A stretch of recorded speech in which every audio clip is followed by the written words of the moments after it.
in terms of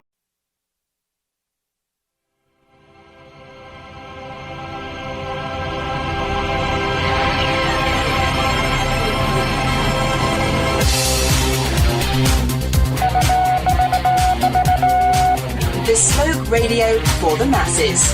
Headline edition, July 8, 1947. The Army Air Forces has announced that a flying disc has been found and is now in the possession of the Army. If the game is rigged, change the game. Game changer. I occasionally think how quickly our differences worldwide would vanish if we were facing an alien threat from outside this world. This is Fade to Black with your host, Jimmy Church, on the Game Changer Radio Network and KGRA, the Global Radio Alliance. I need your help to get to the year 1985. You're listening to Fade to Black with Jimmy Church on the Game Changer Network.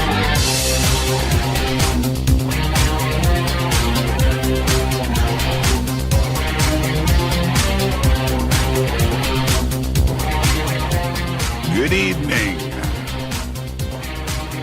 Fade to Black. Bespoke radio for the masses. Yeah, man. How you doing? How you doing? Today's Tuesday, March 24th, 2020.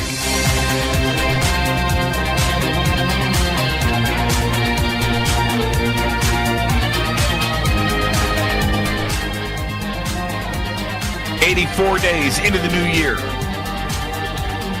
Only 282 days left. We are live from a bunker. A bunker that is somewhere in the middle of beautiful downtown Burbank, California. And I would like to welcome everybody listening all around the world, all across the United States. Hither and thither, to and fro, back and forth, up and down, east and west, north and south. Far and near. This is Fade to Black for KJCR, the Game Changer Network, and KGRA, the Planet. I'm your host, Jimmy Church. What is cracking, everybody? How you doing? How you doing? I know you guys are ready. Tonight's very special guest, David Icke. David Icke joins us live from the United Kingdom. And tonight we're going to discuss the worldwide coronavirus crisis. What is going on? David Icke.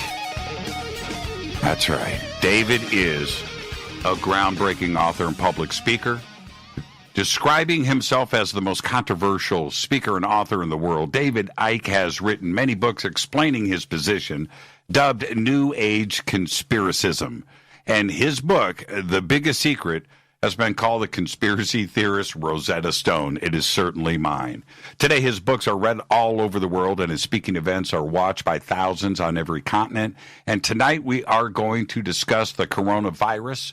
Get ready. It's David Icke, and we need his view about what may really be going on with this very real situation that is gripping the entire planet with no end in sight. His website is, of course, davidicke.com. The links are over at our website. I would like to welcome back to Fade to Black, Mr. David Icke. David, good evening. Good morning, actually, my friend. How are you? Yeah, good morning, Jimmy. It's 2:30 here, and we are living in Britain in a madhouse, which we are now pretty much locked down and allowed out according to the law for one piece of exercise a day and to buy food. And that's pretty much it. And you have to look to get a grip of what's happening here. What I've been writing about for 30 years in terms of where a global cult that has no borders has been leading the world. people thought it was very funny for a long time and even dangerous, what I was saying. But when you look at what I have talked about, which is a global takeover, a new economic system that will be all about control and centrally dictated, how we will live, if we allow it, in what I've called the Hunger Games society, which is a society globally in which a tiny few, some give the name 1% to, will be sitting at the top of the pyramid. At the bottom will be almost the entirety of the rest of humanity in deprivation and, the key word, dependency upon the 1%. And in the middle, between the two, holding that status quo in place, will be not even a police state, it will be a police military state, imposing the will of the 1% upon the population and stopping the population challenging the 1%. And this whole system would be run, I've been saying all this time, by AI, whereby technology is controlling everything, and therefore whoever controls the technology is controlling everything. And that technology, that smart grid as it's called, could be controlled from a central point ultimately.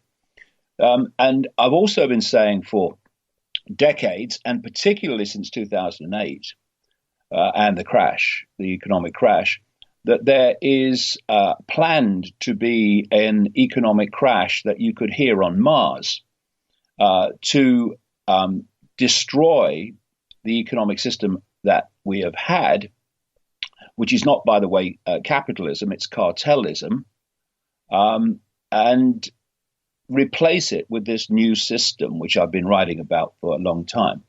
I've also said that if you want to know what they plan for the West tomorrow, then look at China today, because China is the blueprint for this global society. David, so you take that into account. Well, David, and then you apply it to what has happened as a result of this virus. Right. And every box is being ticked as a result of it in terms of what this plan demands. And let me jump in really quick, David, if I may. I announced some numbers earlier in the program. I don't know if you were listening, but the as of midnight tonight, with the inclusion of India, 2.5 billion, that's 2.5 billion people on this planet as of midnight tonight will be under some sort of control, lockdown, curfew, or quarantine. That's about as daunting of a number as I can read. And surely it's going to go up. But 2.5 billion people, David, what do you say when you hear a number like that? Well, I'm reluctant to say I told you so. Right. And it's not me, saying, see, I knew. Right. This is the point. If I knew this was the plan, as far back as the early 1990s, how could I know that unless it is a plan and not random? Right.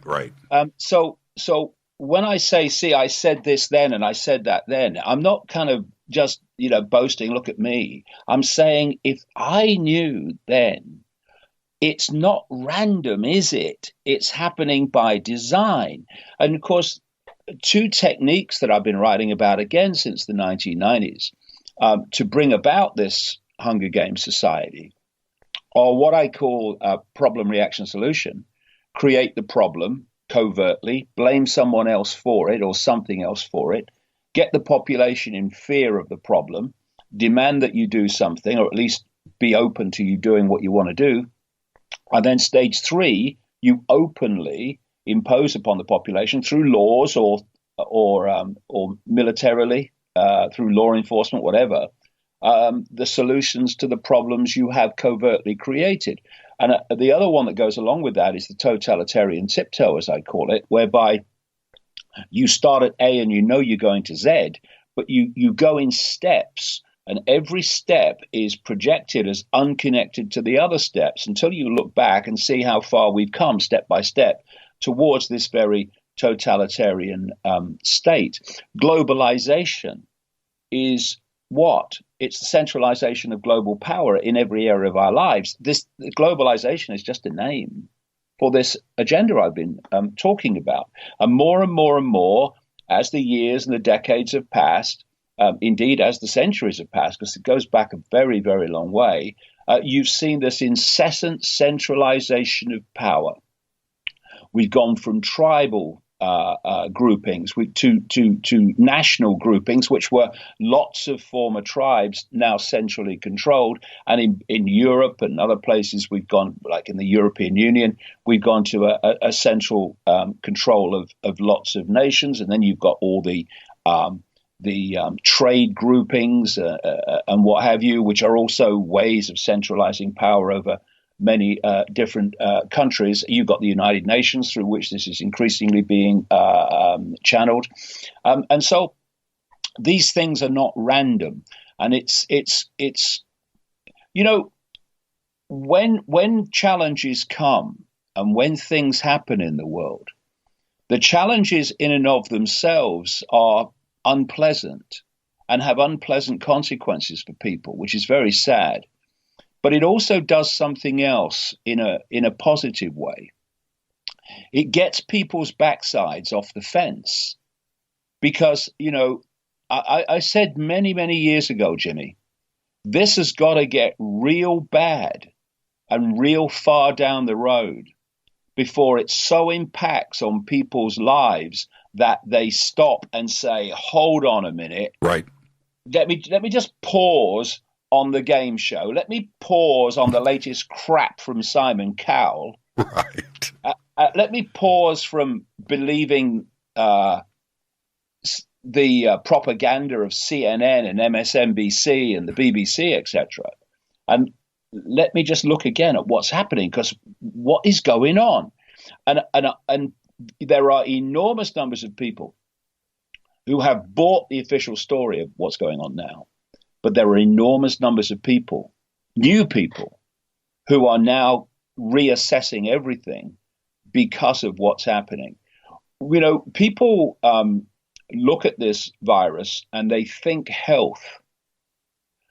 What the greatest legacy of what is happening is going to be, and already is for so many, is economics. And like I say, I've been saying that a massive financial crash, that making 2008 look like a tea party, right, was being planned so that they could use it as an excuse, problem, reaction, solution, to impose this digital AI controlled economic system. Since the very early 1990s, I've been talking in terms of money, that the plan demands the cashless society and the one currency society, and that one currency global society will be digital.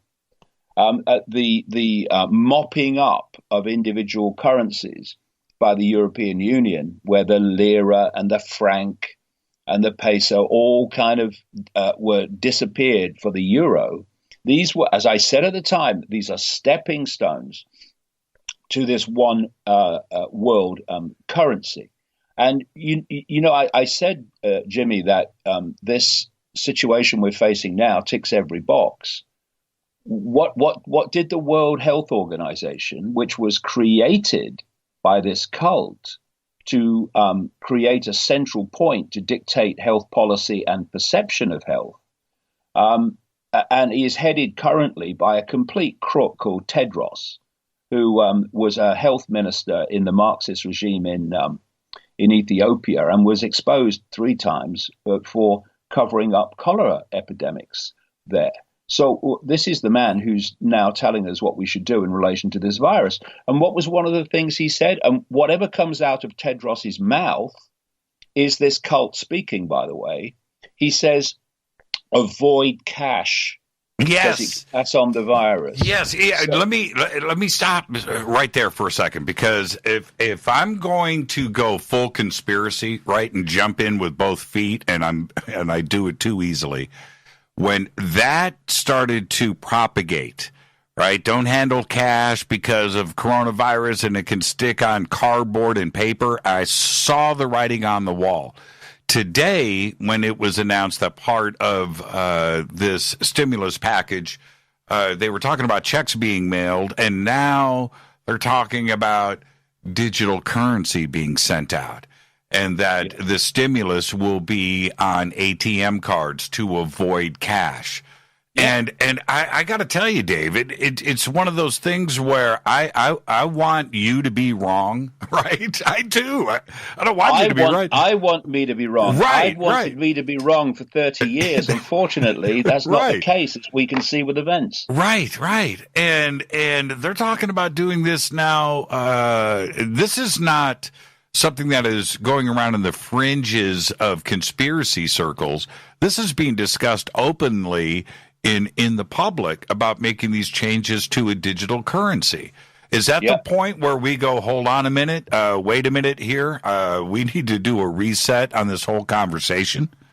Well, I went to London middle of last week. I did an interview which actually got 1 million views in 24 hours. I saw it. Yeah, I saw it. And what that says is it touched a chord with a very large number of people who are not buying this. But the reason I mention that is because on the trip to London, and by the way, London was shut. You know, I've been to London so many times in my life. I worked there for the BBC for many years, and it was a bizarre experience going through London. And it will be more empty now because a bigger lockdown has been announced since. But I got a black cab, a classic London black cab from a major London railway station, Waterloo. And the guy told me he'd been sitting in the line waiting to get to the front to get a fare for 4 hours. What? At a major London railway station. This is what we're dealing with. Anyway, what I'm leading round to is that, on the trip, you buy a cup of coffee, you buy a sandwich, whatever. And these are all cash transactions. You buy a sandwich, you pay cash. You buy a coffee, you pay cash. I had cash refused 3 times. In the 3 times that I stopped to buy something on the trip, I was refused cash 3 times. I had to use a card because they weren't taking cash anymore because of this virus. So you can see where this is. You can see where this is leading. And I have this phrase: know the outcome, and you'll see the journey.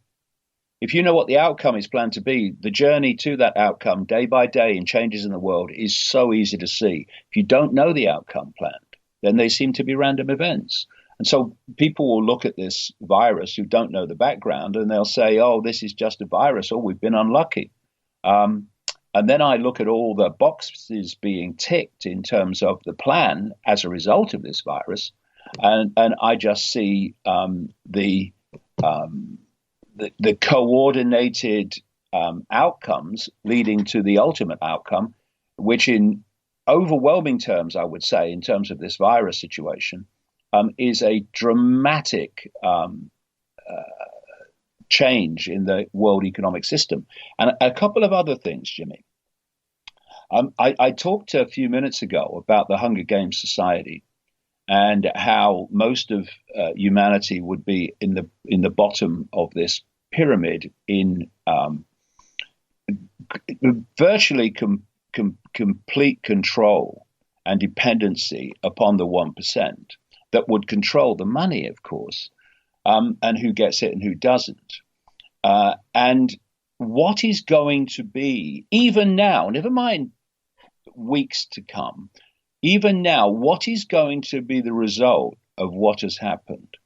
It is globally enormous, breathtaking numbers of people are losing and will go on to lose more their independent livelihood, their ability to earn their own money independently. What is it targeting? More than anything, this economic catastrophe. Small business, medium business, even some big business that won't necessarily be connected to this cult.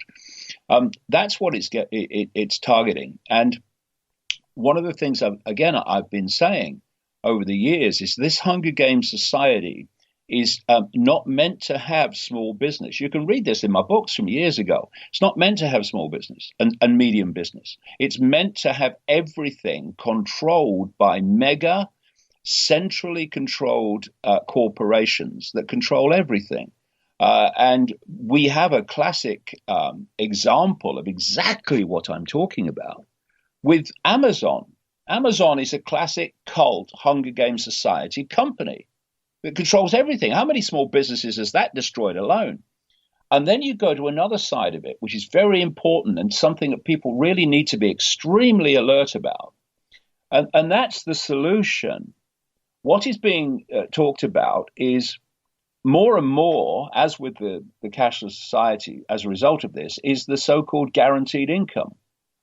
The guaranteed income where the government pays people a guaranteed income every month. Now, this is something I've been warning about for years. You know, I've pretty much all my life, since, from the point I basically became conscious of things, have thought that there should be a level below which no one's allowed to fall within a civilized society. I believe that. Right. And I have no problem with some kind of income support where there is a redistribution of the staggering profits of these mega corporations. Increasingly, as AI takes over the jobs, the ability to find employment is going to be harder and harder and harder. And of course, these corporations benefit massively from that, not just in terms of control, but AI doesn't have to be paid wages every week, every month. And so their profits vastly increase. And so I have no problem with lots of a significant chunk of those profits being redistributed to give people some kind of basic level of life when they have no other means of employment. Fine. But that is not what the guaranteed income that's being talked about now is all about. It is about control. Because if you look to China, in China, you have a technocracy. It's run by technology and technologists. And that's the blueprint, the global technocracy that is planned. But they have been able, because they are a communist tyranny, to basically decide this is going to happen. So as a result of that, they are much further along the road to this global society blueprint than the rest of the world, although we're catching up fast. This is why there's such a connection between the Silicon Valley corporations and China, because the idea is to bring the Chinese model into the West. Is already happening. And what they have is what they call a social credit system, whereby they have millions of face recognition cameras in their cities. And your behavior is tracked in real time 24/7. And your behavior, depending on what it is, gives you social credits or it has them taken away. And when you have them taken away to a certain point, then consequences kick in. And as I've written in my books over the years, since it started, millions of Chinese people have been banned from flying and banned from even going on trains because of their social credit score. So it's a control system. And the idea is that they want to bring in a guaranteed income. Oh, out of the goodness of our hearts, we want to help you. Oh, look at the economic consequences of this virus. Isn't it terrible? All the jobs being taken by AI. Oh, yeah, we care for you. But what it is saying this. we're going to pay you a very small amount of money that's barely, if at all, capable of being lived off. And it comes with strings, because if you do what the government wants, you'll get the guaranteed income. If you don't, you won't. And by the way, if you want to reject the guaranteed income, look around you, mate. Where else are you going to get one from? All the jobs have gone. And so this is another major element of this. So you can understand it. I'm sitting here and I'm watching these things appear in all their different facets, and they're all from the wish list of this global cult. What about the other element? We're going to be headed towards a break, and we can certainly pick this up when we come back. There's another part that I need you to help me understand, and I can't figure this out, David. The elites and the banks that we know are the major puppet masters here, you always follow the money. We understand that. But throwing away $20, $30, $40 trillion virtually overnight and burning it in the streets doesn't seem to help the goal here. And or am I missing something? Because it's their money as well as mine and yours that is just virtually disappeared. Well, they're creating money out of nothing. They just create it. I mean, look at it. You go to a bank and you ask for $100,000. Mm-hmm. They type into your account $100,000. But because of what's called fractional reserve lending, they're able to lend massively more than they actually have on deposit. And so what they're lending us is fresh air. It's money created out of nothing called credit. That's what credit is. Right. It's theoretical money. And they can create as much of that as they like. If you control the system, you control the money. I'll tell you a quick story if we've got time before the break. Just a quick story. Sure. We got about 60 seconds. How many? 60 seconds. Okay, very quickly. I was approached by a guy in Australia who claimed to be a high Freemason. I think he was. And he said, I'm one of the good guys. I want to help you.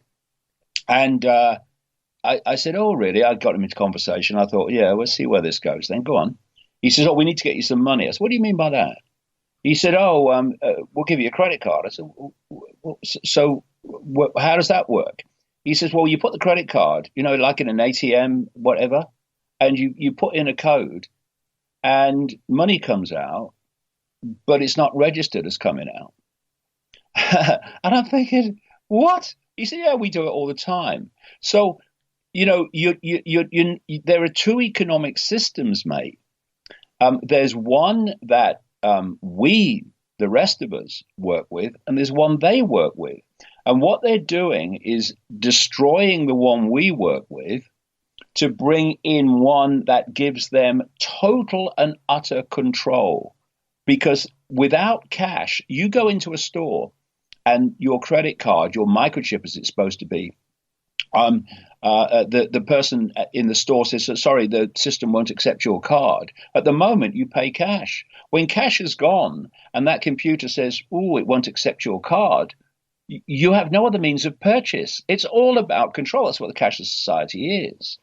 And so that guy I met briefly in Australia, he was describing how this system works. Of course, I told him where to stick it in a place where the sun don't shine. But it was a very interesting conversation. He was trying to pull me in. That's what he was doing. Let's take our to see that there's two systems like that. Yeah, exactly. Let's take our break right here. Our guest tonight, live from the UK, David Icke, and we're going to pick up right where we are leaving off right now. But I also want to ask David how he's getting along, how the family is, and everything else with the United Kingdom in a virtual shutdown like the rest of the planet.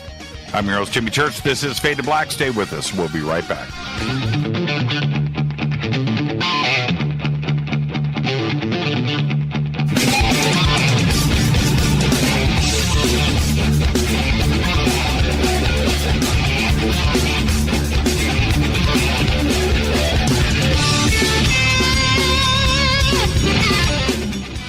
Welcome back, Fade to Black. I'm your host, Jimmy Church. Tonight, David Icke, live from the United Kingdom. Tomorrow night is Fader night. Thursday night, Chris Bledsoe is here. Going to be taking your calls and answering your questions all night long. Tonight, David Icke. And David, I want to continue where we left off, but before we do, how are you doing? Did you get the house ready? Is the family safe? Are you guys okay? How are you occupying your time? Well, it's almost quite amusing, really, when I look at it, because I've been in self-isolation and lockdown, as they would call it, for about the last 20 years. I spend my time working. I'm up at 4 or 5 in the morning and go through the day working. And I go to the store to get some food about 3 times a week, and I go for a walk, to get some sun and exercise. And that's pretty much my life. So my life hasn't really changed as a result of this lockdown. But for vast numbers of people, it fundamentally has, actually irreversibly has, for many of them. My family are fine. My boys work with me, but from quite a distance away up in the Midlands in Derby, and they are fine, and we're just getting on with it because this is a time when people are focused on what's going on, and their minds become open to perhaps another explanation for what's going on, and therefore, this is a great time to, especially with people, at home and with not a great deal to do often. People have the opportunity to get informed on what actually is going on, and so it's a time when we're working very hard to do that. I wanted to ask you about the announcement today from Boris Johnson about the 30-pound fine for leaving your house without good reason, and that fine will be imposed on the spot.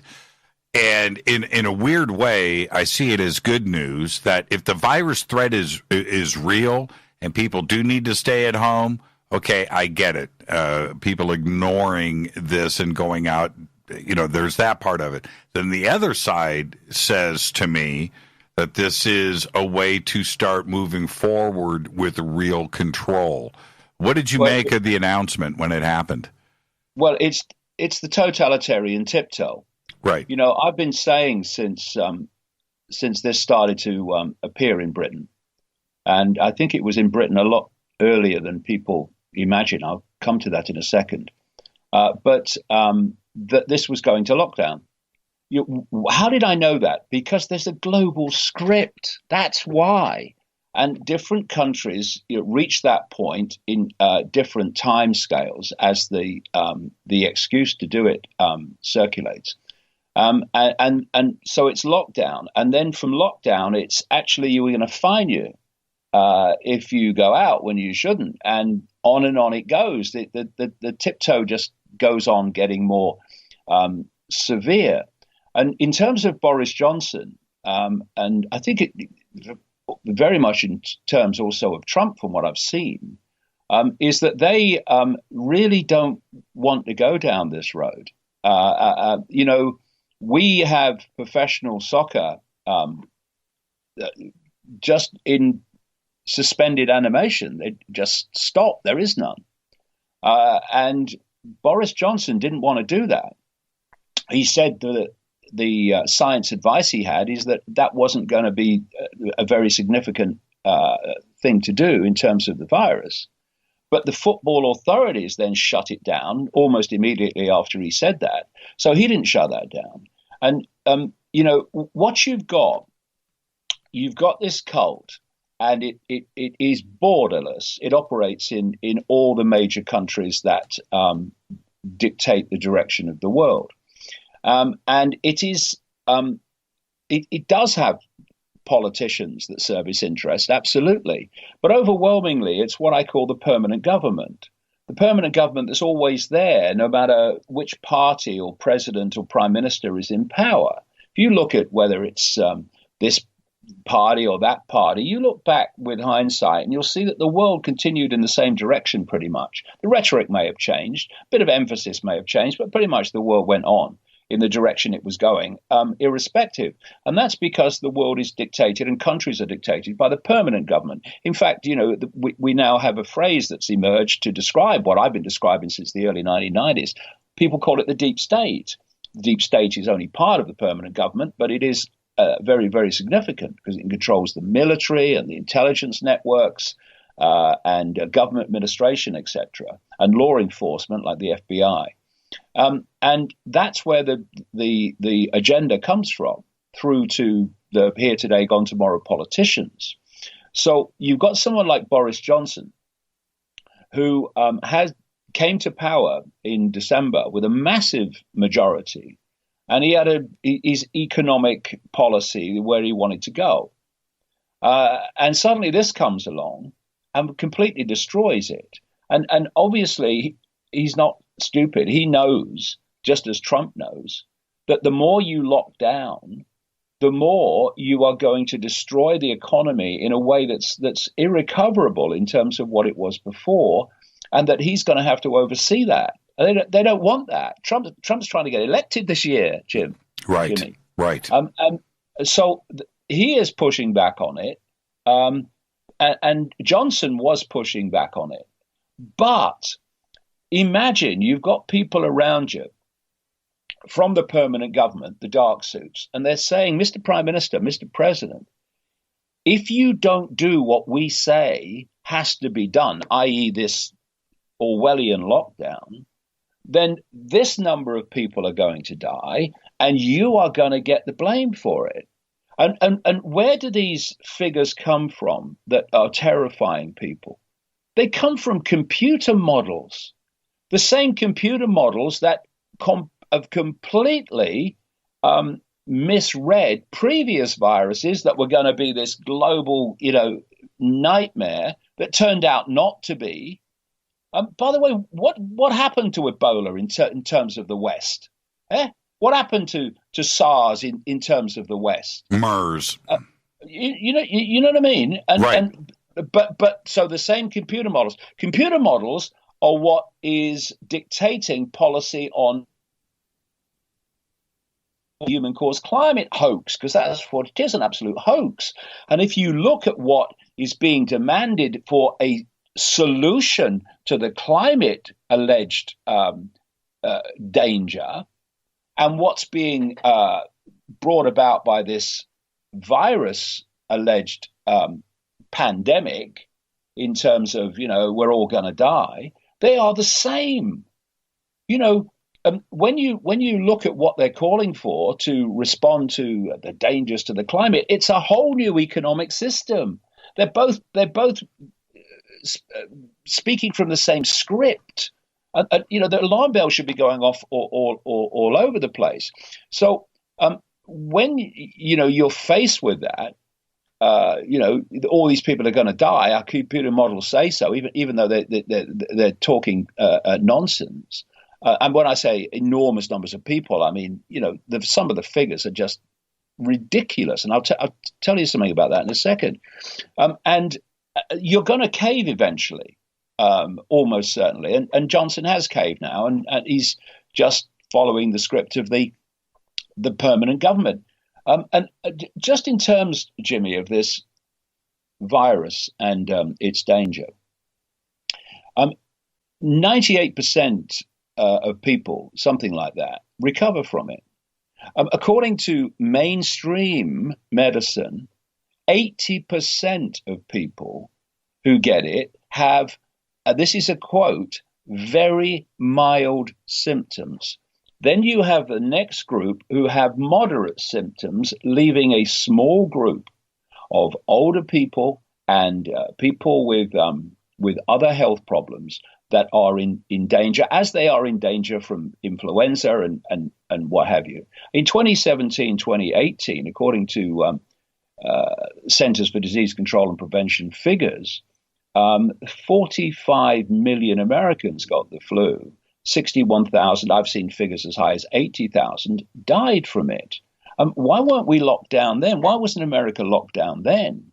Because it wasn't the time to play this card. Now it is, and so the common denominator of people who are in danger from this and in danger from other things is a weakened immune system. Older people have weaker immune systems. They don't have to. You can boost them. And by the way, why isn't anyone in the mainstream talking about how to boost your immune system? Vitamin A, vitamin D3, vitamin C, etc. They're not. Big Pharma, the pharmaceutical cartel, gets its profits from people having weak immune systems. So here we have a situation whereby a small number of people are in danger from this virus. And the vast majority who get it, and most won't, deal with it fine. And yet we're shutting down the world global economic system catastrophically to protect the few who are in danger from it. Now, if you're going to cocoon people and you're going to care about the bigger picture, then you cocoon and target your resources on those who are in danger from it, and you do whatever you need to do to isolate them from contact with the virus, and or you make sure they have everything they want. And it would cost a fraction of what this is costing, and you let everyone else get on with their bloody lives. I had this virus, I'm almost certain now, before Christmas. So did my son, and so did my granddaughter. We had every single symptom that is said to be the symptoms of coronavirus. And I thought for a start that actually we got something when this broke. We had got something which was different but had the same symptoms. Now what's happening, Jimmy, is they're pushing back the point where this virus entered Britain. They now got to the point where it was January at the latest, they say, that this came. And we got this thing about 2 weeks, well, actually, in terms of my granddaughter, across Christmas, and just before Christmas in terms of me and my son, Gareth. I never stopped working. I had all the symptoms, weren't very pleasant for about, a week. I do a weekly review of the developments of the week for subscribers to my website. Mm-hmm. And I had to delay that 2 days, I remember, because I was coughing my guts up after 2 sentences. So that's what we went through. But we came out fine. And I want to read you this. This was a story that came to light yesterday. A friend of mine was looking through the government website, British government website, on this whole virus, the major government website that covers all departments. And she found this page, which was headed High Consequence Infectious Diseases, which are known as HCID, High Consequence Infectious Diseases. And she nearly fell out of her chair when she came across this. And I put it on my website yesterday, and it's been circulating on social media. And it says this: status of COVID-19. This is an official government site and organization. And it says this: as of 19 March 2020, COVID-19 is no longer considered to be a high consequence infectious disease, HCID, in the UK. The Four Nations Public Health HCID group made an interim recommendation in January 2020 to classify COVID-19 as an HCID. This was based on consideration of the UK HCID criteria about the virus and the disease with information available during the early stages of the outbreak. Now it says that more is known about COVID-19. The public health bodies in the UK have reviewed the most up-to-date information about COVID-19 against the UK HCID criteria. They have determined that several features have now changed. In particular, more information is available about mortality rates, brackets low overall, and there is now greater clinical awareness and a specific and sensitive laboratory test, the availability of which continues to increase. The Advisory Committee on Dangerous Pathogens is also of the opinion that COVID-19 should no longer be classified as an HCID, a high consequence infectious disease. And that was updated to say that on March 19, 2020, and a matter of 4 days later, 5 days later, there's this lockdown on Britain because we're all in such danger from this virus. Now, they make no sense whatsoever. And we are looking at a massive hyping of this. I know no one in Britain who has COVID-19. No one in my office run by my boys in Derby knows anyone. No one they know knows anyone. And that doesn't mean people haven't got it.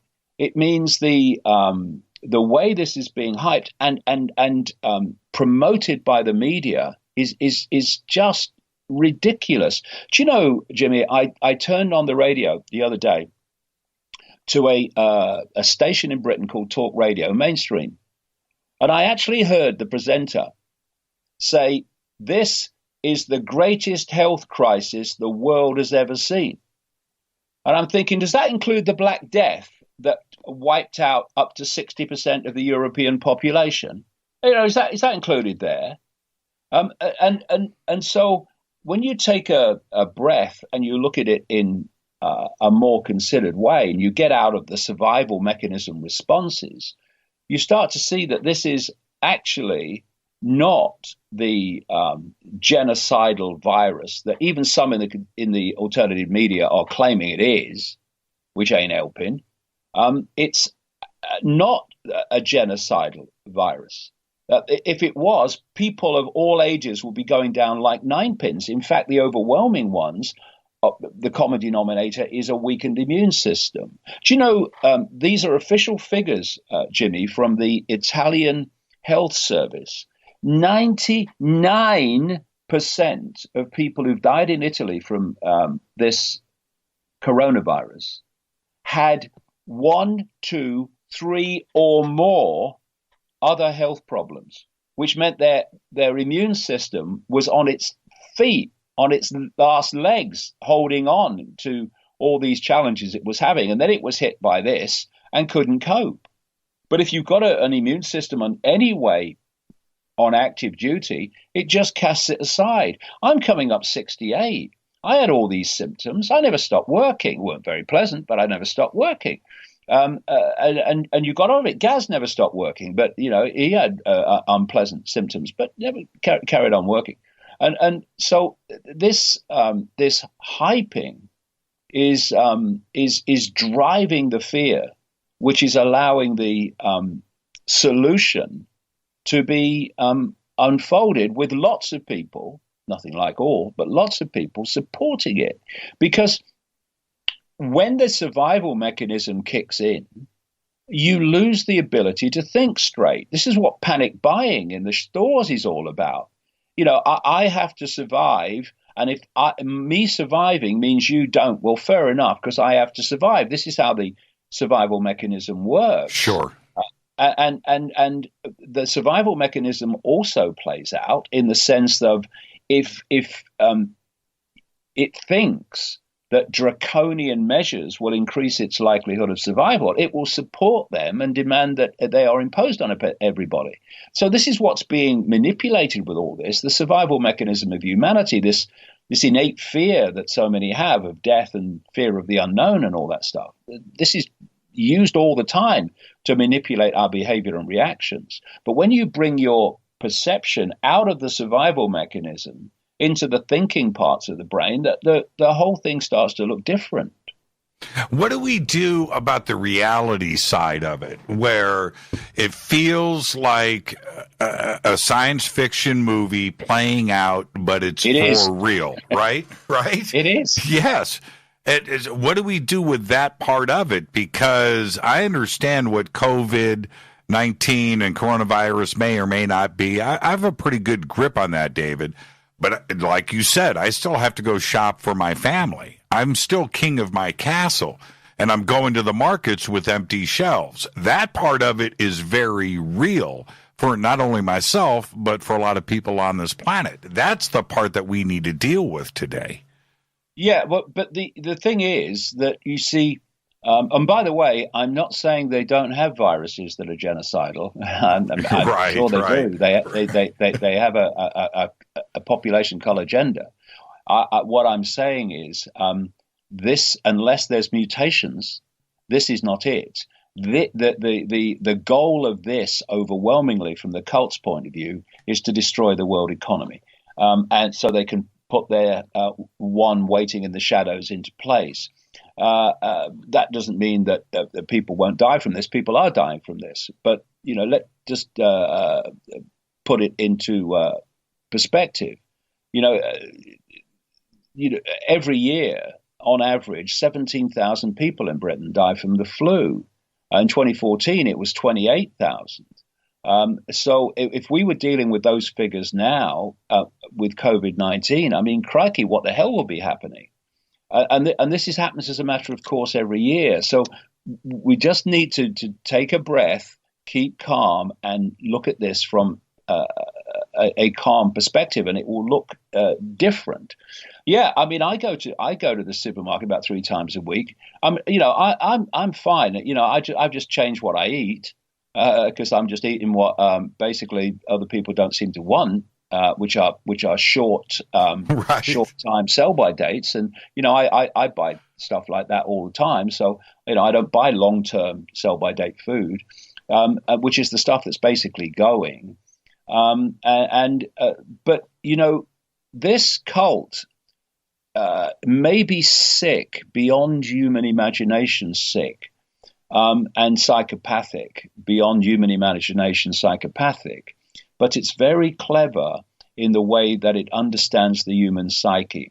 And by the way, all the time that people are posting on social media, posting on the internet, all these other means in which they're communicating their thoughts and communicating their actions, all that is being absorbed by AI. So AI gets incredibly advanced understanding of how the human psyche works. And then it can be used, of course, to manipulate the human psyche. This is how it works. So if people imagine a line of dominoes all over a room that you see sometimes, they know that when you press the first one, the second one's going down, the third one's going down. They know the sequence is going to start. So in terms of this virus, once they got the fear out there, and what have you, then suddenly they knew the second one was going down, and the third and the fourth, and one of those was going to be people hitting survival mechanism mode and going to the stores and buying everything that moves. And I was reading, I think it's a funny story anyway, and such a classic story, of reports now that people are taking toilet rolls back, see if they can get money back on them because they realize they don't need anything like as many as they bought. Yeah, they bought too much. I mean, it's crazy. If you run out of toilet paper, use the morning papers. I mean, what's more appropriate, Yeah, there's always a backup. We need to take a break right here, David. This is Fade to Black. I'm your host, Jimmy Church. Our guest tonight, David Icke, live from the United Kingdom. on the Game Changer Network and KGRA The Planet. This is Fade to Black. Stay with us.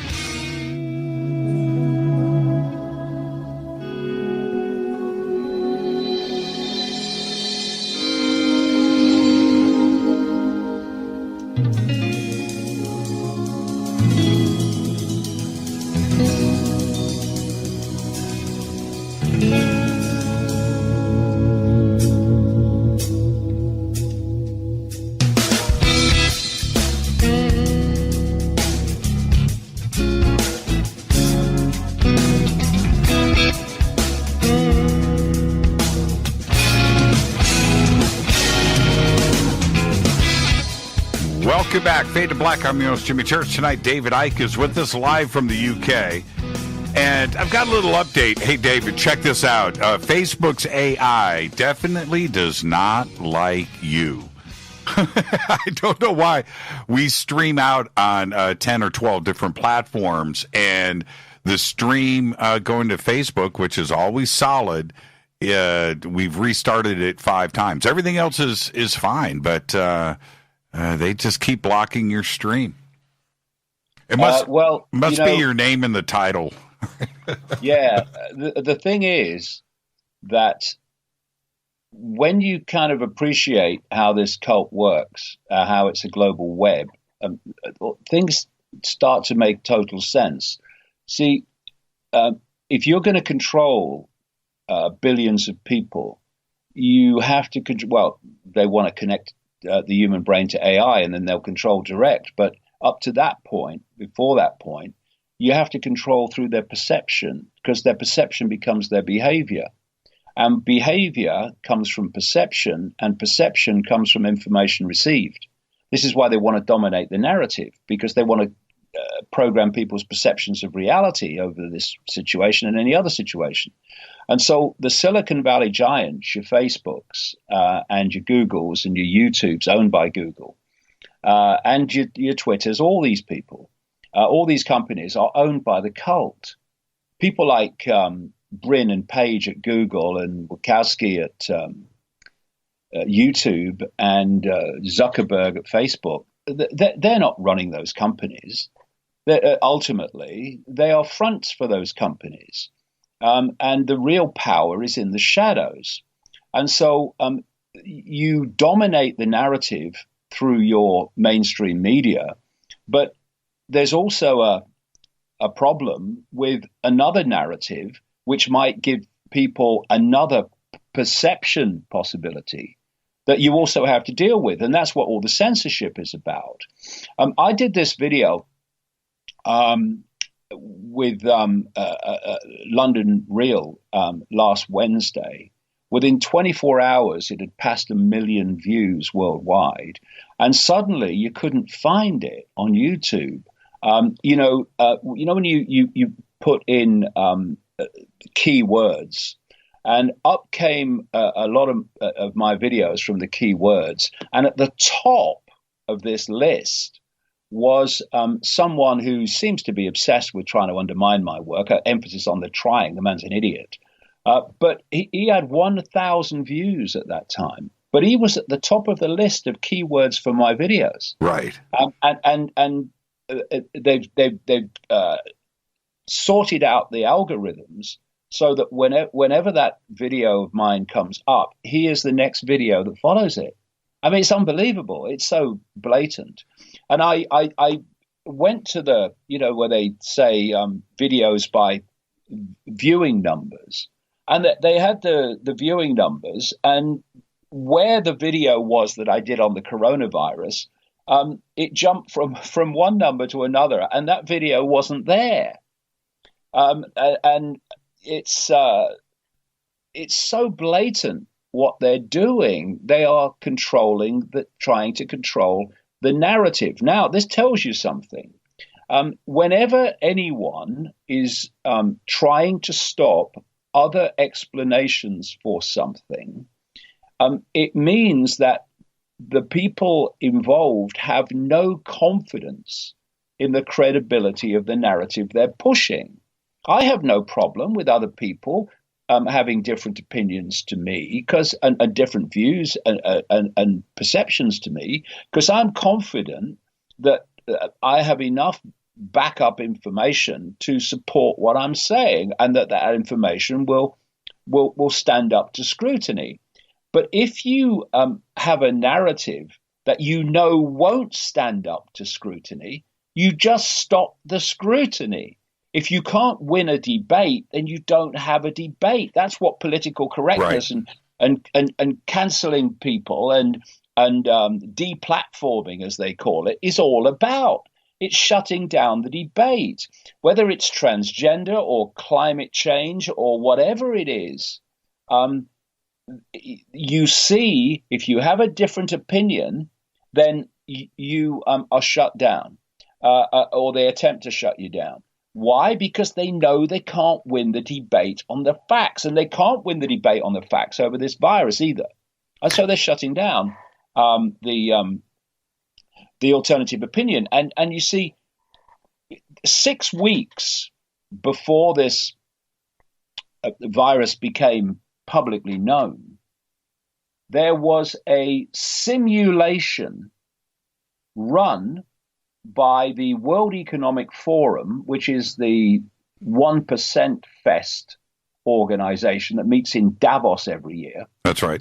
And the big promoters of Greta Thunberg, by the way, and climate change caused by humans. And they were in league with the Bill and Melinda Gates Foundation.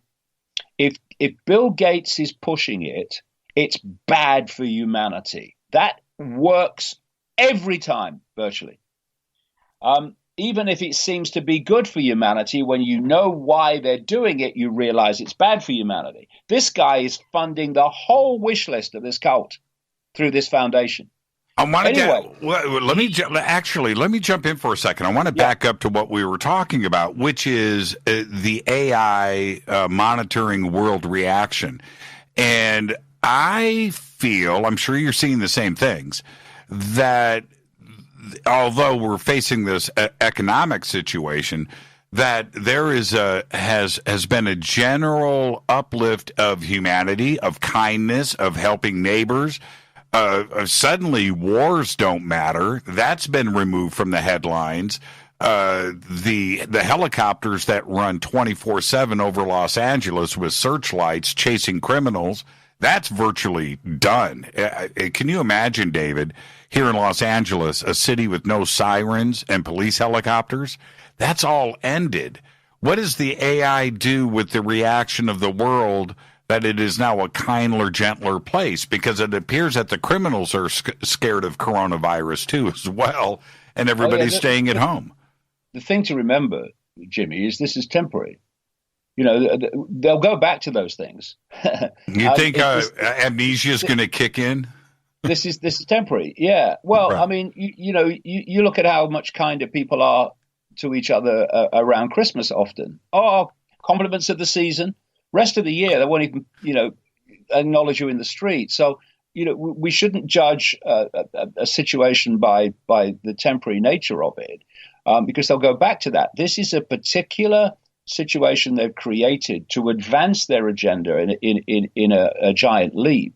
And what I was saying about this simulation with the World Economic Forum and the Bill and Melinda Gates Foundation, together with the Johns Hopkins organization, which the American media, I notice, are getting their information about this virus about, they had a simulation 6 weeks before this virus became publicly known on how they would react to, now what was it again? Oh yeah, a coronavirus. Right.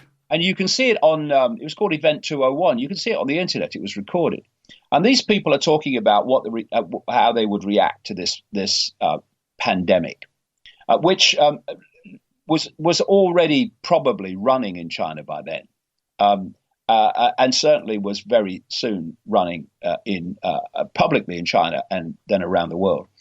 And what they were saying in part was that we must control the narrative. And we must look to the Silicon Valley corporations, in effect, to help us control the narrative. And exactly that has unfolded since this happened. What they were talking about was a dry run of what's actually happening. Then someone sent me, a friend of mine, a document published by the Rockefeller Foundation. You know, those lovely Rockefeller people who care so much about humanity. They produced this document in 2010, and it was a series of scenarios and how the world would react to them. And one of them was a pandemic of an influenza virus. And what they were describing in terms of how the world would change is virtually word for word what is happening. It said that China would invoke very draconian measures, and then the world would respond. The rest of the world would respond, but not in the same draconian way initially as China. And people would look to China and say, "Oh, look, they've sorted it out with what they did." Etc. Which, oh yeah, well, maybe that's a better way of doing things. And here you have this guy Tedros at the World Health Organization praising China as the way it should be done, which is exactly what this Rockefeller Foundation document said in 2010, that China would be praised for the draconian things that it did. And it also went on to say that as the thing moved on, more and more draconian measures will be introduced in the West.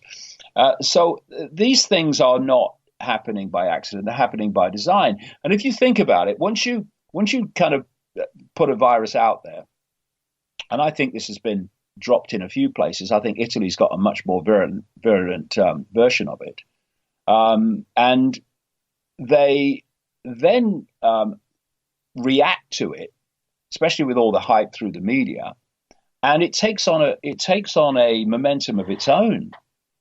Every politician doesn't need to be in on it. Most politicians are utterly clueless about how the world works and what's going on. Just pawns in a game they don't understand. And it's the permanent government that's driving it. So the permanent government drives the response once the perception of a virus out there is ingrained. And it takes on a momentum of its own. And people say, "Oh yeah, well, I know, it's kind of a police state, but we got to be protected from the virus," and so it goes on. Right. And this is why we need to move our point of perception from the reptilian brain at the back in the brainstem, which is the reaction survival mechanism, and put it in the forward part of the brain where we can calmly look at facts and not just come from, oh my God, emotion.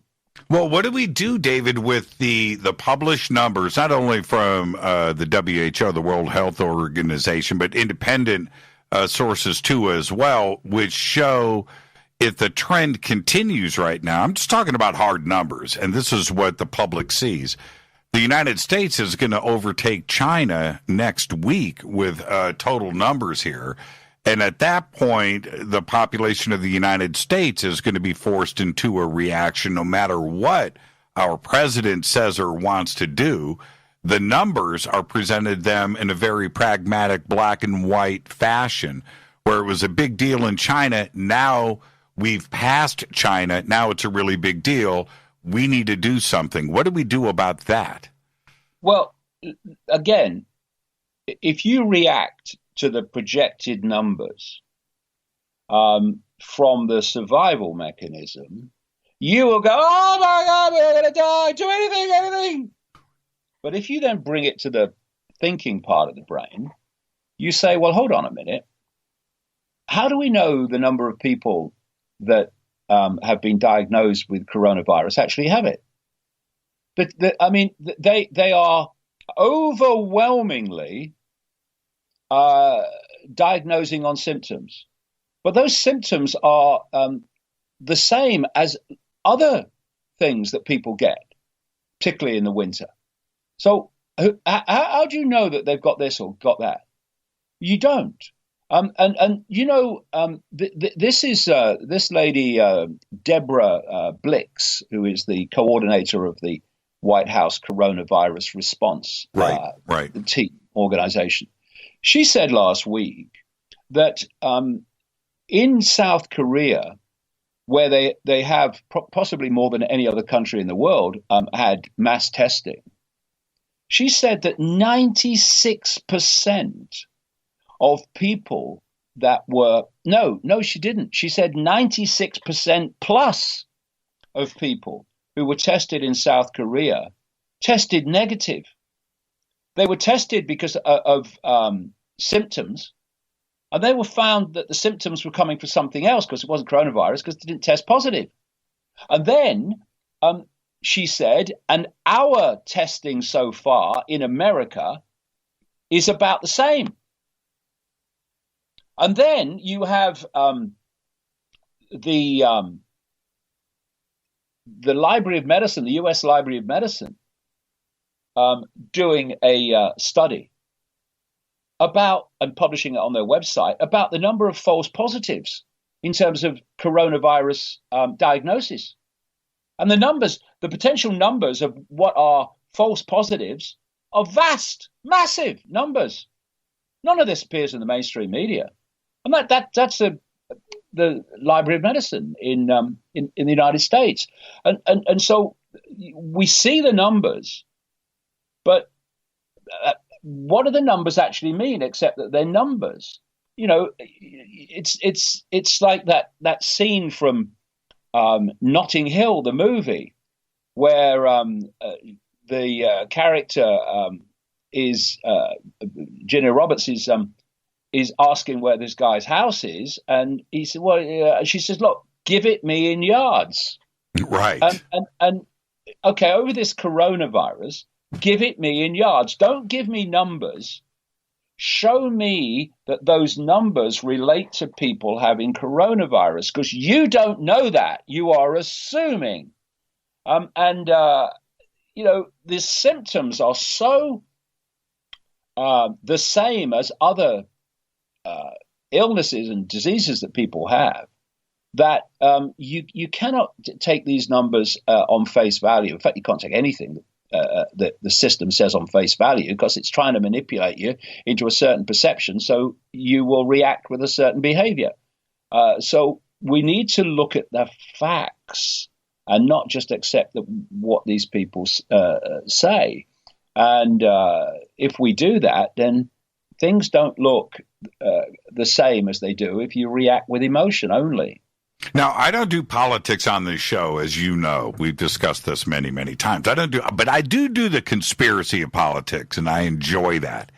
One of the things that the entire world witnessed was President Trump saying one thing when this all kicked off. We're going to have this under control. It's 5 cases today. It's going to be 1 tomorrow. Everybody relax. This is not a big deal. To fully engaged and fully on board about the seriousness of this crisis, and this is a national thing, and then all bets were off at that point, and we were off to the races. How did he flip so quickly? I mean, what kind of pressure was he under to do that, David? Well, for reasons I described earlier, tremendous pressure. Now, I mean, let's look at the facts.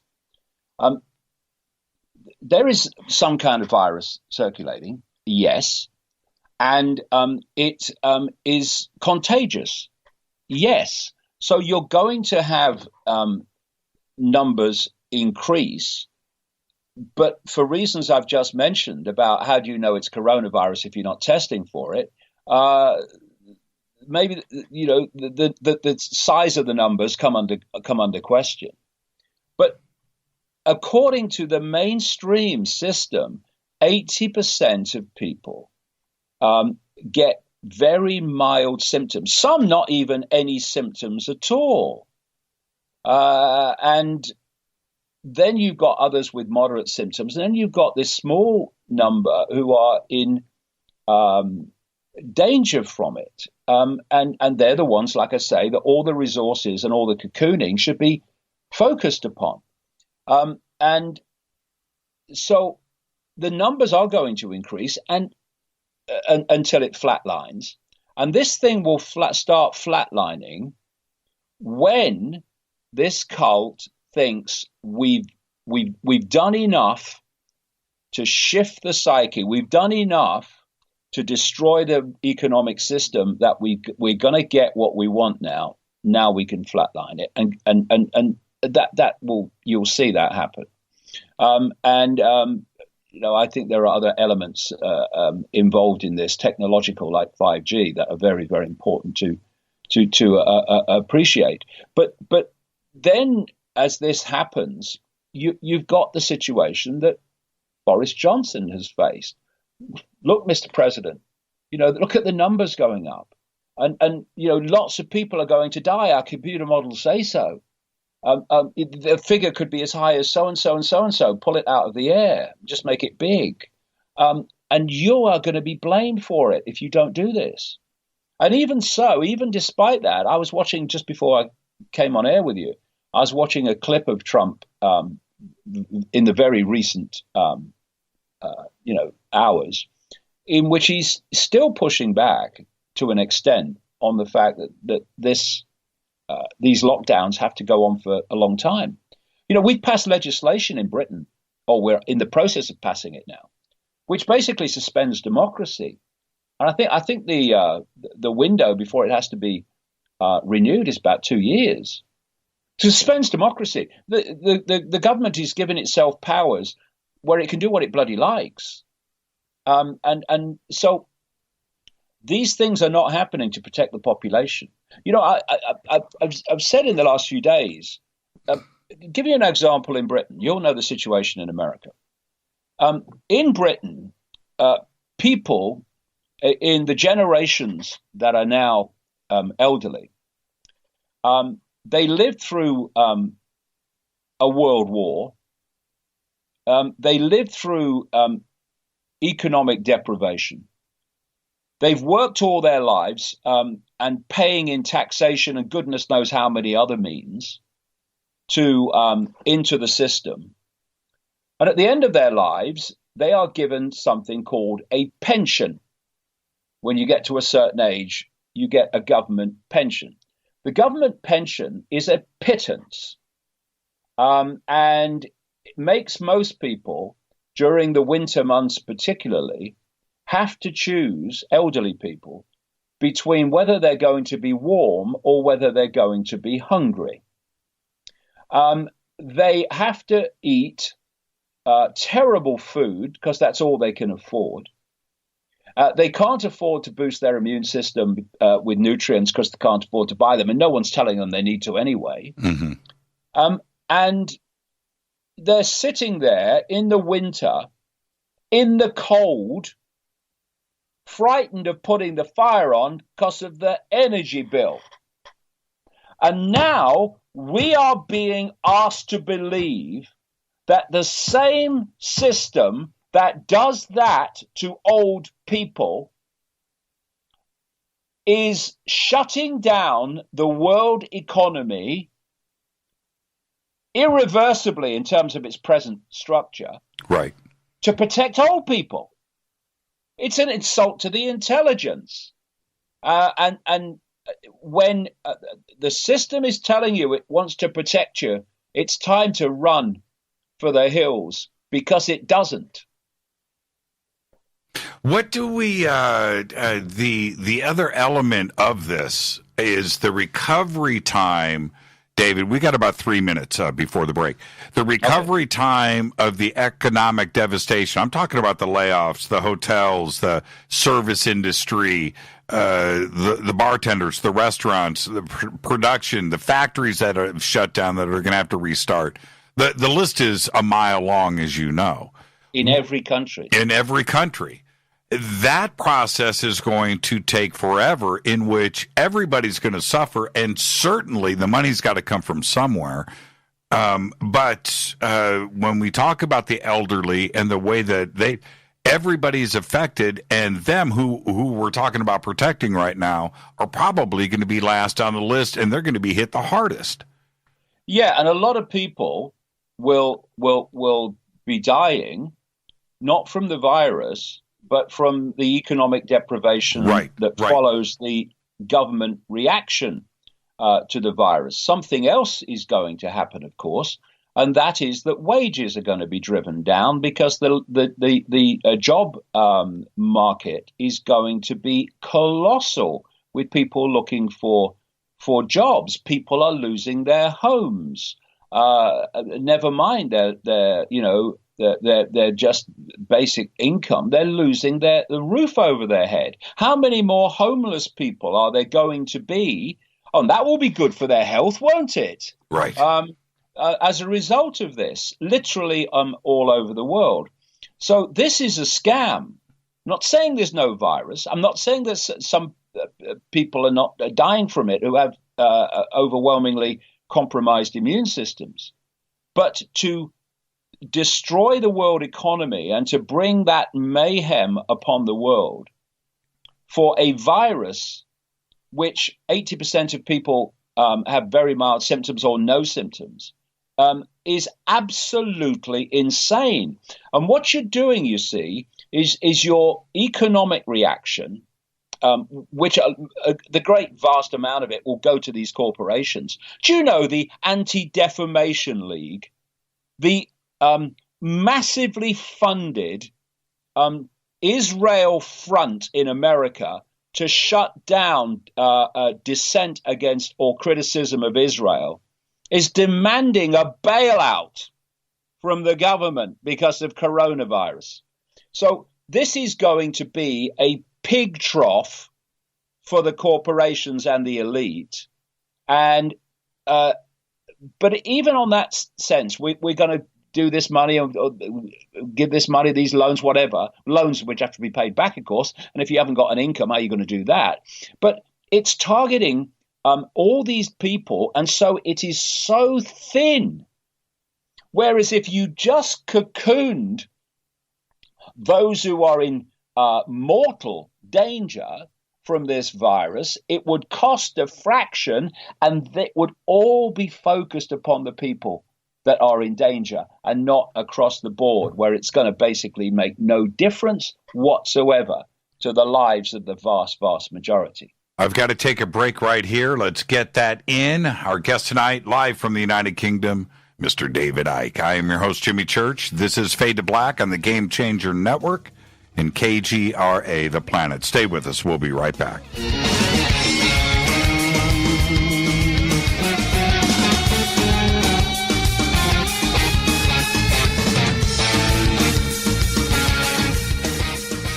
Welcome back, Fade to Black.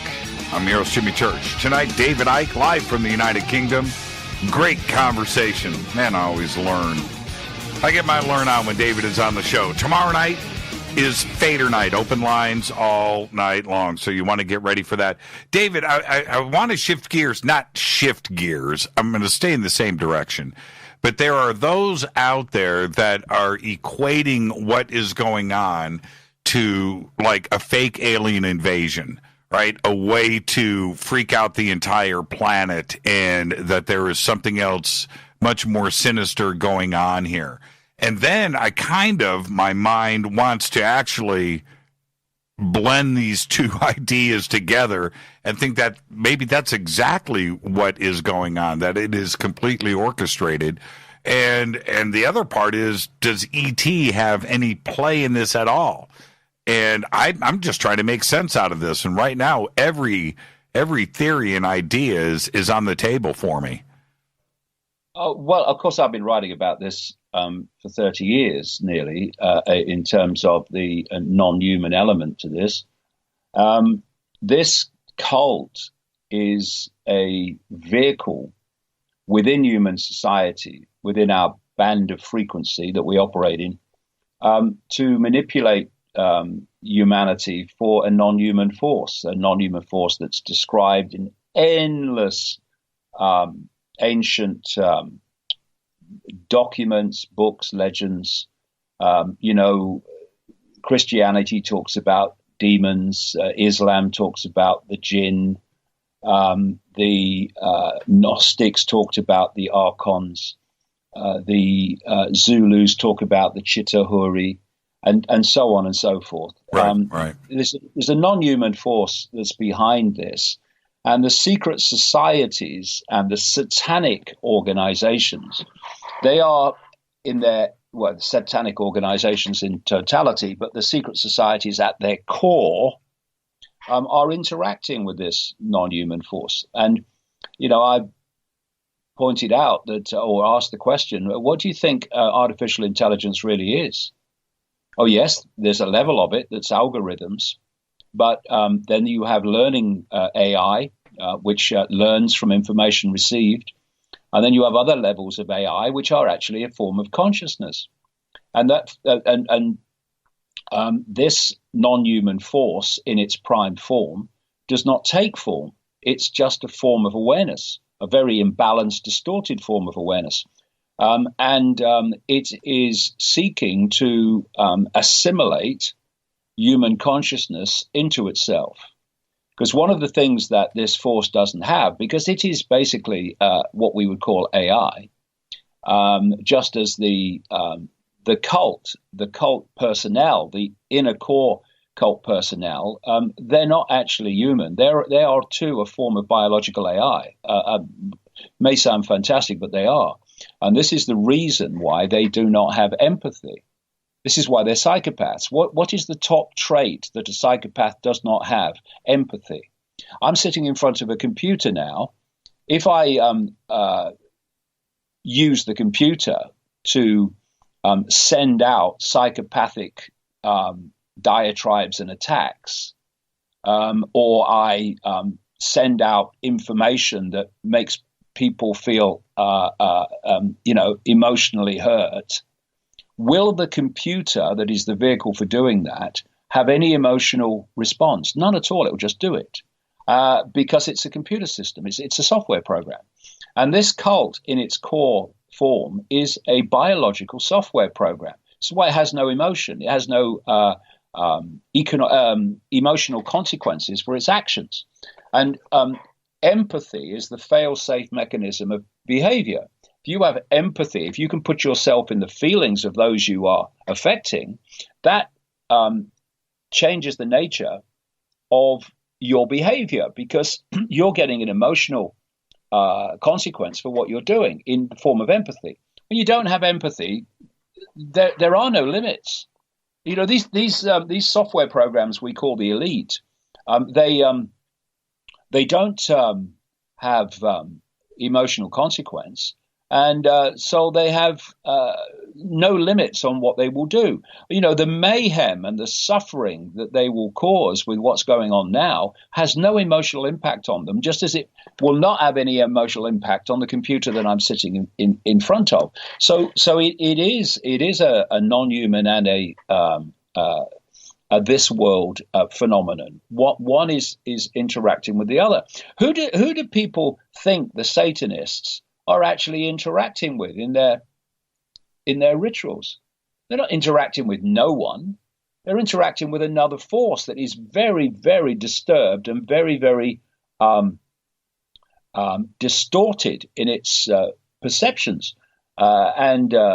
This is why satanic ritual actually goes on.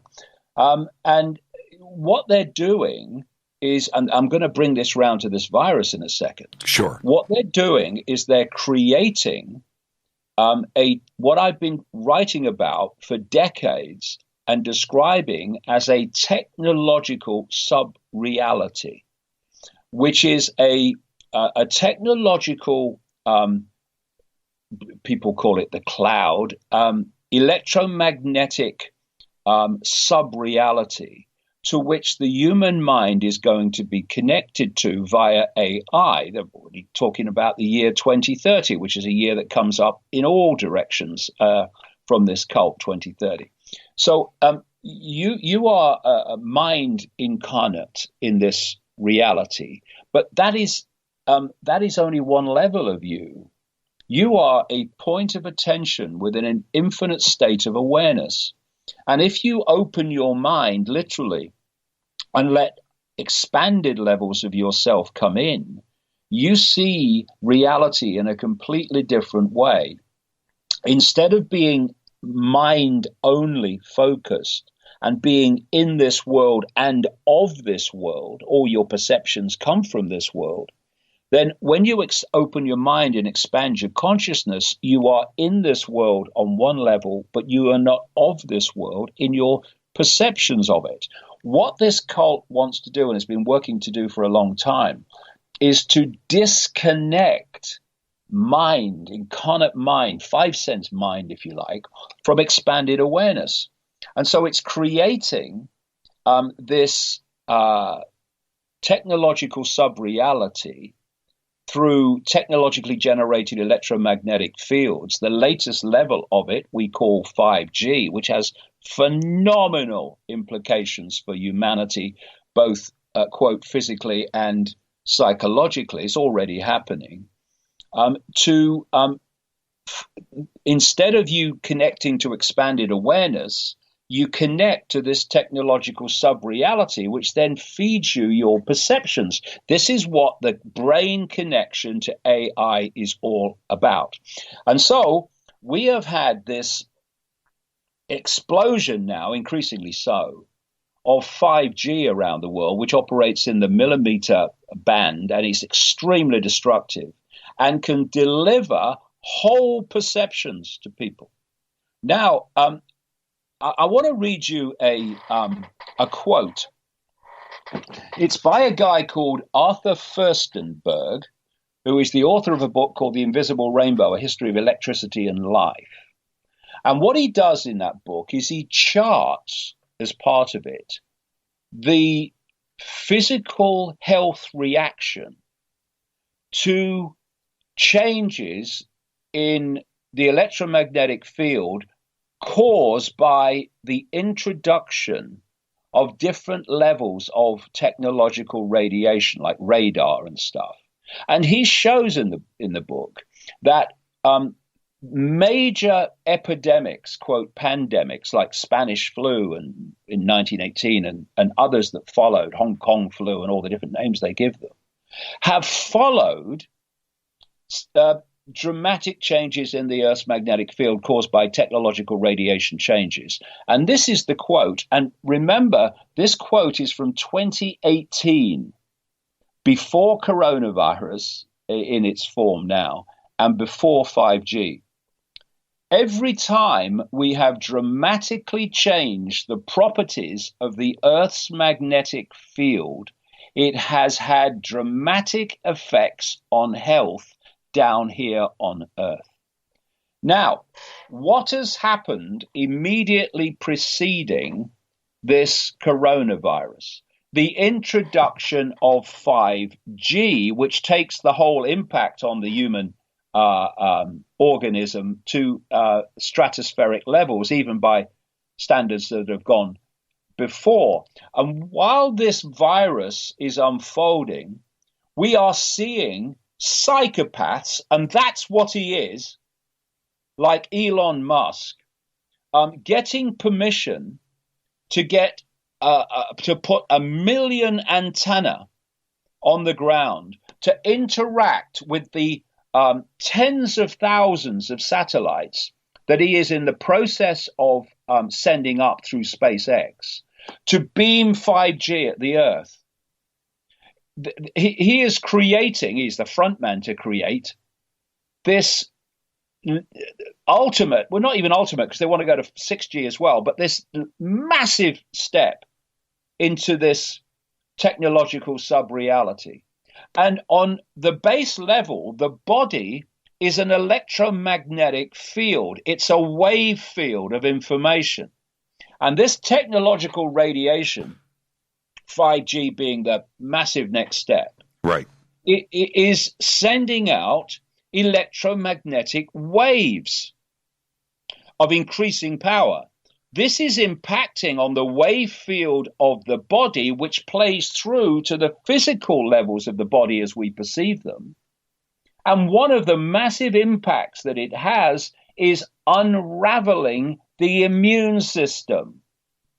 And we're only in the first stages of 5G being rolled out without testing, by the way, which they've admitted because they say we don't want to delay it. That's right. Now, what is the Chinese city that had the first rollout of a smart city 5G system? Should I Wuhan, guess? Yeah, I was going to say, should I guess?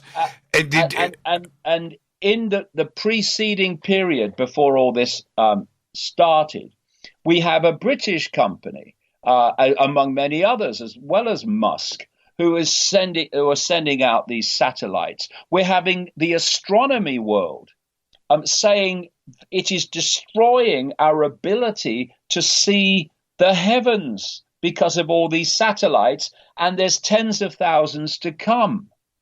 Who said that AI could be the end of humanity, and then starts a company called Neuralink to connect computers to the human brain? Elon Musk. That's right. And in the press release, when I read the announcement about the FCC license for Musk for these 1 million satellite broadband user terminals to be distributed, a couple of things caught my attention. And one of the things that Elon said, and this is a quote, he said it at a satellite industry conference a couple of weeks ago. He said that the user terminals, these 1 million terminals that are going to be distributed, check this out, David. This is a quote. He says they look like a UFO on a stick. Right? I saw that. Yeah, you saw that, right? And you just wave these things around and you get a direct connection to 5G, and that these 1 million terminals are just the start. It's not anything to cover the United States yet. We have 350 million homes. That is the ultimate goal, is to get 300 million terminals like this across the United States. And why, if that doesn't send up red flags, what do we have to do to make people aware of this? Well, ask yourself, one of two things is true here, because there's not an alternative to these two. Either Elon Musk is a monumental idiot, which he's not. We know without half a brain cell on active duty. Right. Or he absolutely knows what the impact of this is going to be, and what is happening. It's a technological sub-reality. I wrote in my books years and years ago about the fact that they want to cover every inch of the planet with Wi-Fi, because that's the means that they're going to connect AI to the human brain. I said, if they're going to do that, they're going to have to beam it from satellite. And now all these tens of thousands of satellites have been given approval to go up there to do just that. This is not science fiction. It's science fact. And people have laughed at me decade after decade, year after year, all that nutter Icke, even in the alternative media. And what we're seeing now is the fact that maybe the nutter wasn't quite so crazy. No, not quite. But there was, you're a little crazy. But David, seriously, I want to refresh the audience's mind and certainly yours. Many years ago, you had said something that scared me to my core, and I've never forgotten it. And you said it in passing one night, but you said, look, we're sitting around all of these Wi-Fi signals. They're all around us, beaming information, movies, television, ideas, and data. It's all around us. What is stopping that from entering our heads with anything that they want to feed us, including a simulated reality? And David, you said it so simply, but it shook me to my core. I mean, what is the difference? These alternate realities literally are inside of our homes. They're out on the street. These signals are everywhere. And with the introduction of 5G, now we get it in high speed 4K definition, don't we? Yeah, well, this is the next stage. Yeah, they are creating a reality for us to download, decode Right. into a perception of reality. We actually do live in a simulation. I was writing this at the turn of the millennium, that we live in a simulation, and now loads of mainstream scientists have come along and said, actually, it does look as if we do. I was talking back in the well before the millennium that we live in a holographic reality. That's It's right. not actually physical, it's holographic, it's illusory physical. Now you've got mainstream scientists saying, well, holographic reality is almost becoming mainstream in, the perception of this is what it looks like we're dealing with. Including Elon Musk, by the way. Yeah. But see, someone like Elon Musk, unless he is a complete idiot, will know it's a holographic reality. Oh, I think it's so and so. Oh, maybe it could be this. Well, you bloody know. So if Elon Musk told me my name, I would have to find my passport and check just to confirm. And the same with all these Silicon Valley celebrities, your Zuckerbergs and all these people. And your Bill Gates. Bill Gates, if Bill Gates is funding it, it's terrible for humanity, I think I mentioned earlier. And so all these people keep turning up. Who wants to vaccinate the world? Bill Gates. Who is developing a means, it already exists for sure, but saying he's developing and funding a means to electronically track who has been vaccinated and who hasn't through an organization called Gavi. Bill Gates, whose organization was involved in the coronavirus simulation just before the real thing happened. Bill Gates.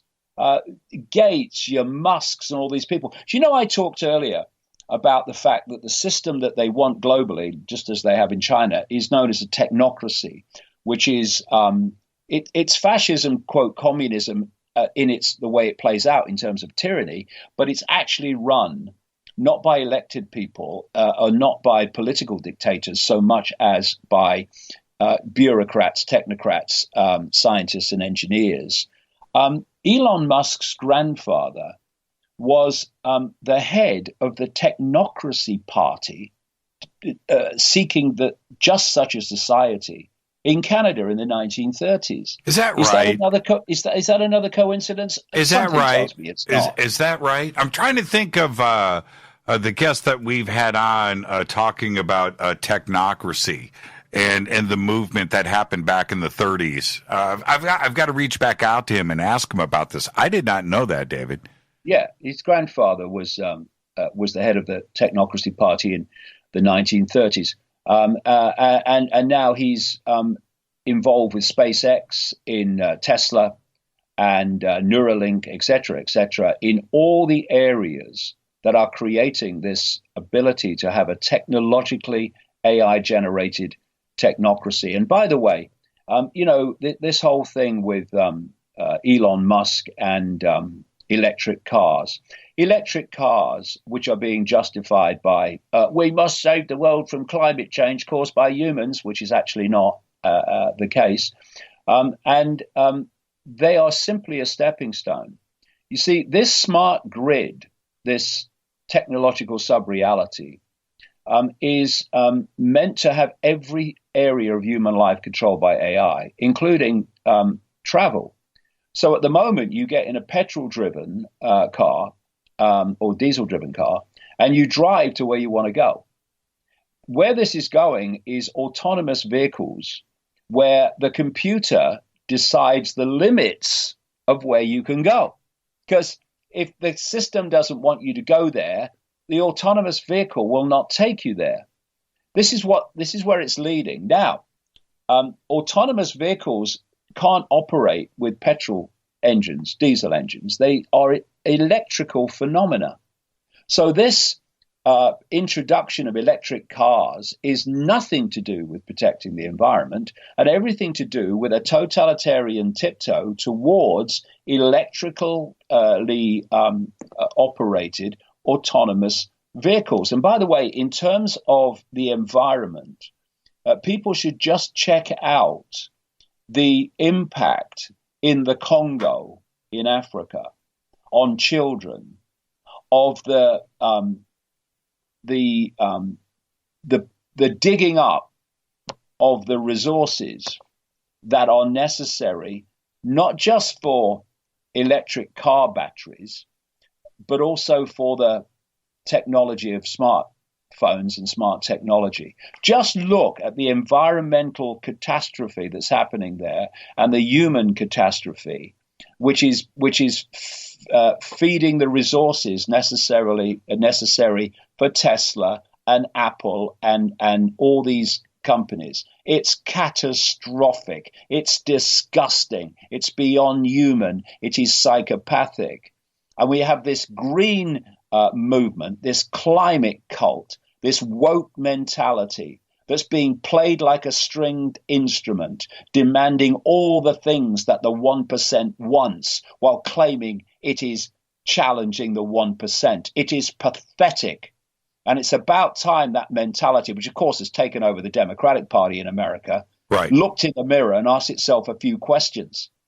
Because this Green New Deal is simply the new economic order that the 1% wants. Why do these wokers think that psychopathic people like George Soros are funding to the tune of tens of billions of dollars this whole woke movement? Why do they think they're doing that? He's doing that. A man who says about his business dealings, I don't consider the social consequences of what I do. I'm just there to make money.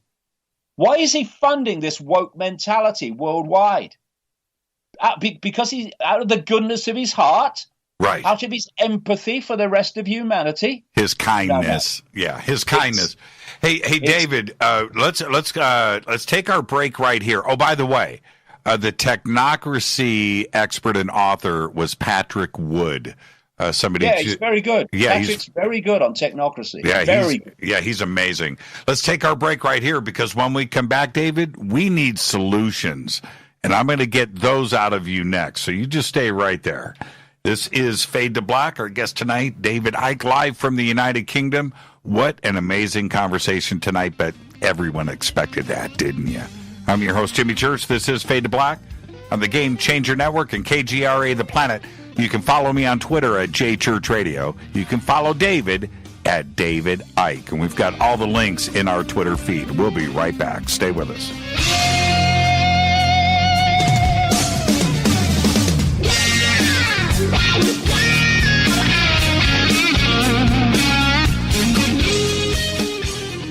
Welcome back, Fade to Black. I'm your host, Jimmy Church, on the Game Changer Network and KGRA The Planet. Tonight, our guest, live from the UK, the United Kingdom, Mr. David Icke. And we're doing a little overtime, David. I want to get to some solutions. Before we get to that, I want to say this. Please tell Gareth and Jamie you have two very talented, intelligent sons that are great friends of the program, and just please tell them hello for us, and that I hope everything over there is cool. And I wanted to get that out of the way. Second, I look at things as strength in numbers, and I can see the planet taking this the opposite way. You know what I mean? Rising up, going, you know what? Enough is enough. The old way just isn't working, hasn't worked for us, and we need to do something else here. Is that a possibility? What are the solutions? Oh, very much. First of all, my sons are fantastic. They have all the talents necessary to massively support what I do, and it's I wouldn't want two other people on the planet working with me more than them. They're just fantastic. Absolutely. But the situation is, in terms of numbers, quite straightforward. We are heading towards 8 billion people, and the number of those in full knowledge of what they're doing is, by comparison, absolutely, almost infinitesimally small. So the few control the many via many of the many.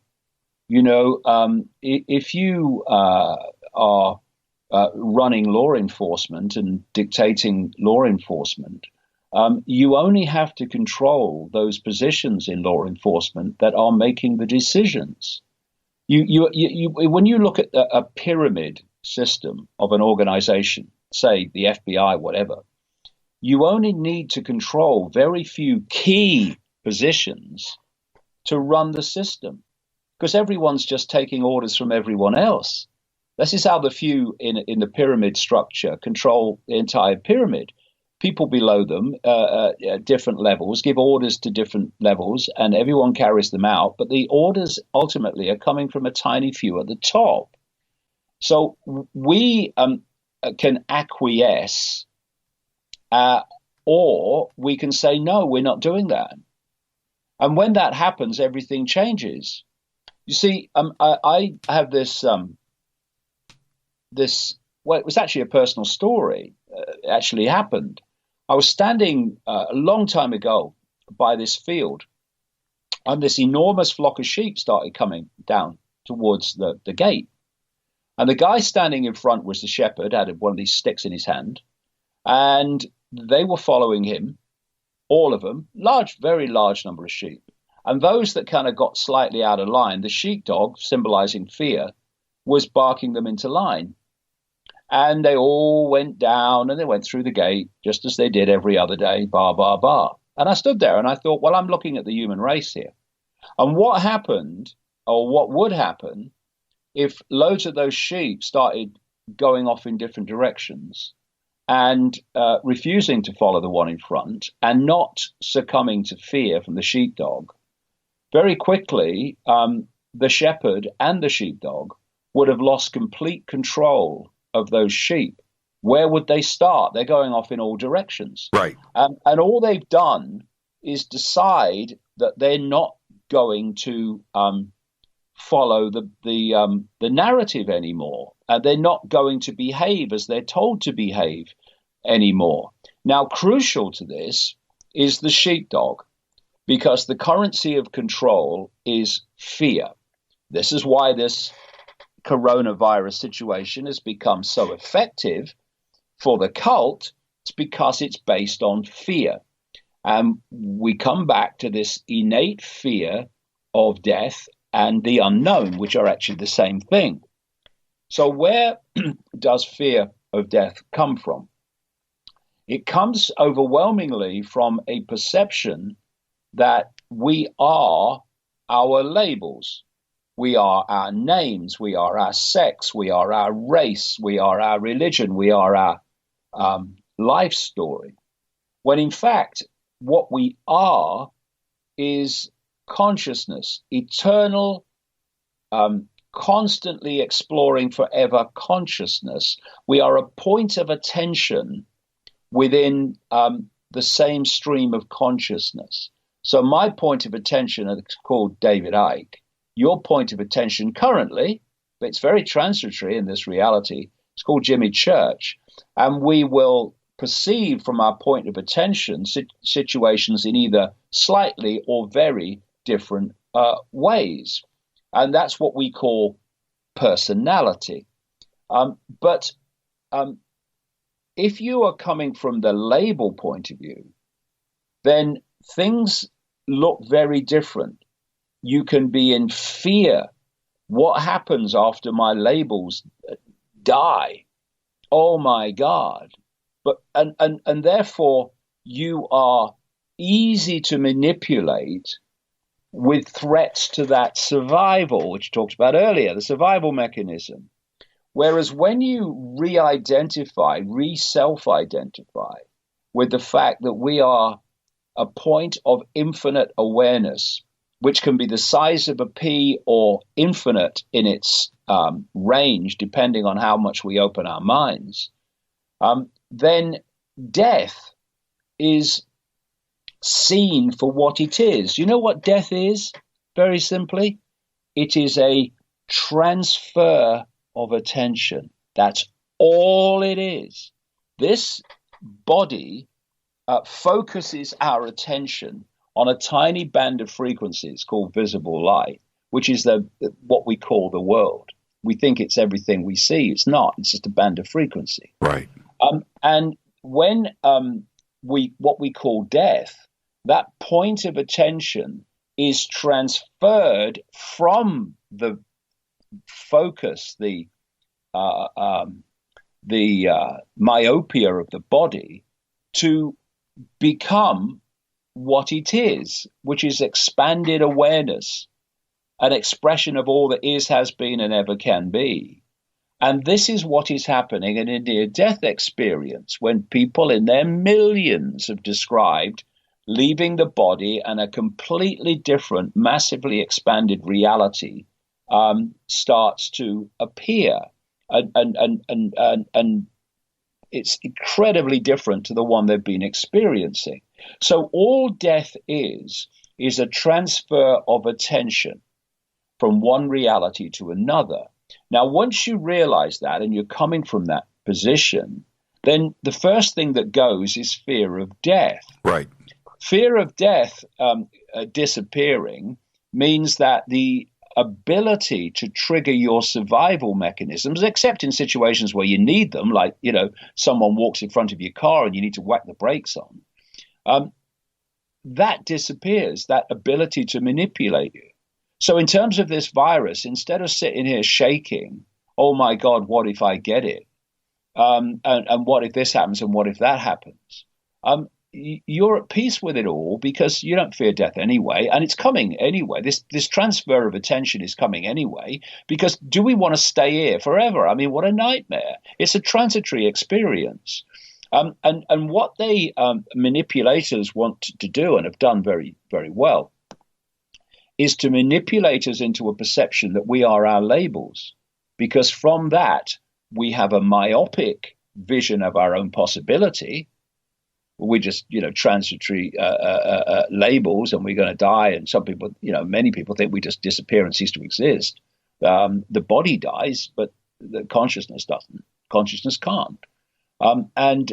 So it's a completely different way of looking at the world. And what then happens,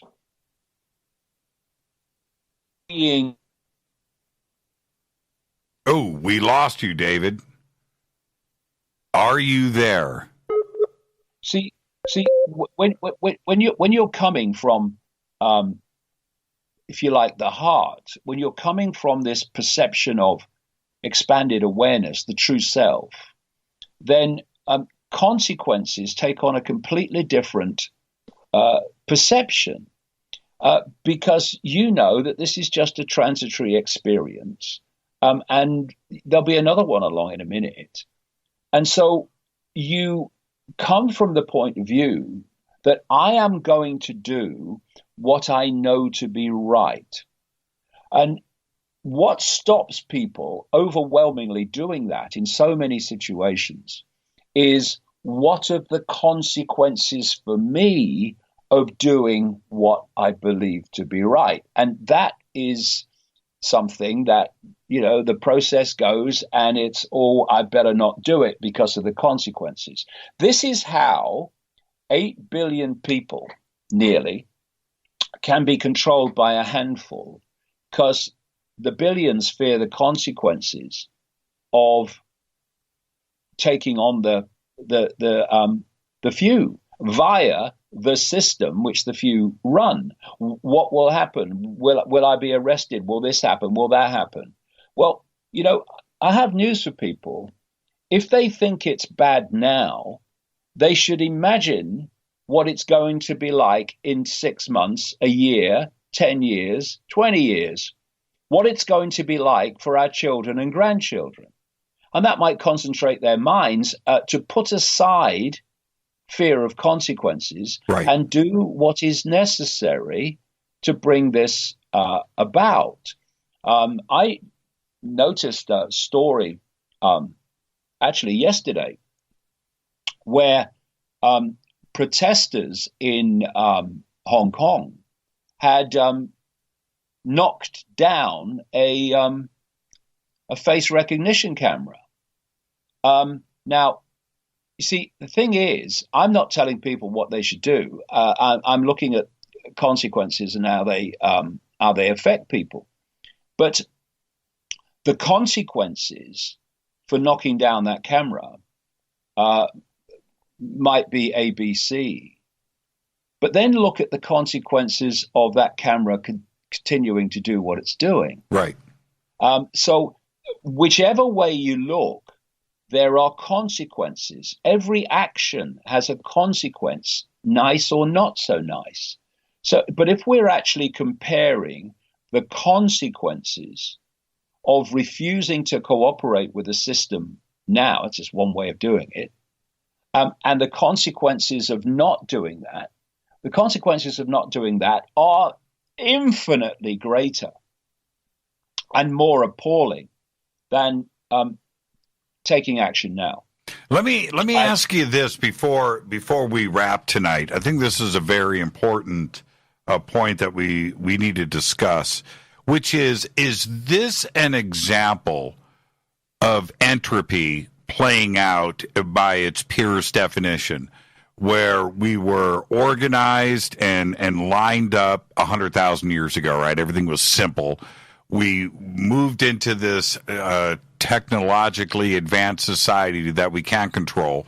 That includes not only the logistics and feeding of the people and stuff, but also the phone systems and cell phones and computers and the internet and Wall Street, this complicated world that it was destined to collapse and come unglued at some point, and we needed a hard reset to get order out of chaos. Is that what we are seeing play out here, where this is entropy and this is the way the universe works? Well, in a kind of way, I would say where I'm coming from in terms of that. Where we are with regard to that scenario is at the point of choice. See, life is about choices. This is what freedom is, you know. Freedom is the freedom to make choices. Right. The fewer choices you can make, the less freedom you have. And what we're looking at as freedom disappears, what is disappearing? The ability to make choices. What is going to disappear even more as a result of this coronavirus response, not the virus itself, the response, more and more people are going to have fewer and fewer choices. Point of choice. Right. What we can do is we can choose to say we're not having it anymore and do what is necessary to bring that about. And the first thing we can start with is 5G. That must cease to operate. Otherwise, it's going to be devastating for people in terms of manipulation of their perceptions. So people must then make their own decisions. What do I have to do to contribute to the end of 5G? But if we go back to the bigger picture and we go back to this non-human force and we go through this sequence of history that you've just described, we have been taken through a process of perceptual manipulation that has given us more and more cleverness and often, overwhelmingly, less and less wisdom. Bingo. So it is very clever to create an atomic weapon. It is not wise to do so. This is the difference. Right. So what's happened is we've been developed systematically to become clever at creating our own technological prison. You see, if you had given a computer, because in the clever enough right to build up our own, can you hear me? Yeah, I think the NSA night shift is now coming in, and they're having shift change. Yeah. Well, so I'm. Can you hear me now? Yeah, I've got you. Okay, so back. Okay. Well, let me just have another go. Yes. you were talking about, there's another way of looking at it, which is we've been brought along to develop into the ability, as we have now, to build our own technological prison, but without the expanded perception and wisdom to see that we're doing that. So this technology that is now cutting edge, this smart technology in the human realm, was known about and had the ability to be known about when this other, in this other realm of this non-human force, when humans were knocking rocks together, right? So it's been a matter of developing the human psyche to the point where we can build this technological prison for ourselves without realizing it. If you'd have given a computer or a smartphone to Stone Age people, what would they have done? They wouldn't have been able to use it. They wouldn't have known anything about it. They wouldn't have been able to build it for a start. So what you do is you take your target population and you develop them psychologically to the point where they can build that prison, but they don't have the wisdom and the expanded consciousness to see that's what they're doing. And that's where we are now.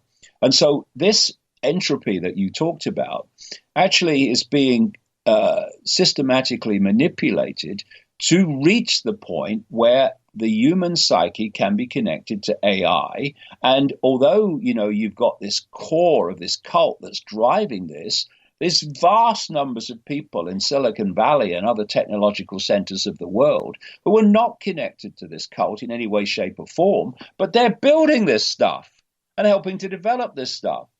And so, we are at this point of choice. If we go on as we are, then humanity as we know it is over. And in a ridiculously short period from now on, because things get faster and faster and faster, the more that you move forward, the speed gets quicker. Or we can say, hold on a minute, there's nearly 8 billion of us, there's a handful of them, what the hell are we doing? Right. We're not going to do this anymore. And fundamental to that, Jimmy, is putting aside these ludicrous fault lines of division, divide and rule, fundamentally important when the few are controlling the many, of race, of religion, of sexuality, of income bracket. Put them aside. We're all in the gun sights of this thing. Now, what phenomenon, more than any other in the modern world, is creating those divisions and those fault lines of divide and rule? The woke mentality is doing it. Everything is sexism. Everything is racism. They are driving people apart. They're driving the old from the young. They want rid of old people. It is true. There's no fool like an old fool. Because if you've lived 70 years and learned nothing, then there's no fool like an old fool. But vast numbers of old people, I'm 68 myself coming up. Vast numbers of old people have the wisdom of experience, and they can see through things that many young people can't because they've not had the same experience yet. And so they want to divide the young from the old to stop that experience, that perceptual point of seeing the world from being shared. So the climate cult is demonizing old people. The world's in trouble because of you. This coronavirus is overwhelmingly targeting old people. And you see this constant theme of demonizing old people. And it's because they want to isolate the young from the experience of the old so it can't be passed on. And what they want to do is isolate the young because they are going to be the adults in the world when this is supposed to be full blown after 2030. In fact, I say after 2030, it's moving more and more in an extreme way by the minute. 2030 is just a number for a period. It's actually happening now. Right. And as we wind down here, a couple of things I got to get out. Number one, our trip, as you know, I was going over with Rita to Manchester to host a conference, which has now been canceled. I was looking forward to not only visiting the United Kingdom, but, fish and chips and Mary Poppins and Stonehenge and everything else, Avebury, the things that I wanted to go and do, all that stopped. When are we going to see you again over here? Now that all of this has been shut down, did you have plans to come back to the United States and speak to us? Which is all about solutions. There's just one chapter to finish, and that's about the pandemic. So I'm leaving that for as long as possible. So that's going to be coming out in a short few months. It couldn't come out at a better time, that's for sure, given the content. And then I'm supposed to be speaking around Europe going up to Christmas this year. And what we're talking about now is coming to America next year in lots of places, Arizona, California, lots and lots of places. And so unless some other situation gets in the way, that's what I'll be doing. All right, look forward to it, and again, give our best to Gareth and Jamie and the family. I want you to stay safe over there, and I can't wait, David. You're going to be back on with us, no doubt, in a month, because we need to circle back and see where we are at. And I look forward to that conversation, and hopefully the sun is going to be a little bit brighter in 30 days. David Icke, thank you so much. Thanks. We live forever. We're eternal consciousness. That's as bad as it gets. And that'll be our next show. I'll talk to you. Thank you, David. Be safe out Cheers, there. Jimmy. Absolutely. Bye. David Icke, and David's website, it's simple. It's davidicke.com. The links are over at jimmychurchradio.com. And you can follow David on Twitter at David Icke. He's got that blue verified check mark right there. And with that, I am going to get out of here. I want to remind everybody, we just ran poll to poll tonight with Mr. Icke, and it was just a great conversation. And tomorrow night, we will have Fader Night, open lines instead of Thursday. We've shifted everything around this week. Thursday is now Wednesday. Wednesday is now Thursday. And that's what we're doing Thursday night. Chris Bledsoe is going to be here taking your calls all night long. With that, I'm going to get out of here. I'm going to see everybody tomorrow night. I want to remind you that Fade to Black's executive producer is Rita Camurian. Show is produced by Hilton J. Palm, Renee Dennis, and Kevin. Announcers are Steve Harder, Gene Vitola, Mark D. Kovar. Webmaster is Drew the Geek. Music, Doug Aldrich. Intro, Spaceboy, spaceboymusic.com. Fade to Black is produced by KJCR for the Game Changer Network, and syndication is KGRA, The Planet. This broadcast owned and copyrighted 2020 by Fade to Black and the Game Changer Network, Inc. It cannot be rebroadcast, downloaded, copied, or used anywhere in the known universe without written permission from Fade to Black or the Game Changer Network. I'm your host, Jimmy Church. I'll see everybody tomorrow night right here. Fader Night, open lines all night long. Until then, I want everybody to be safe. Go back, Lee Tappy.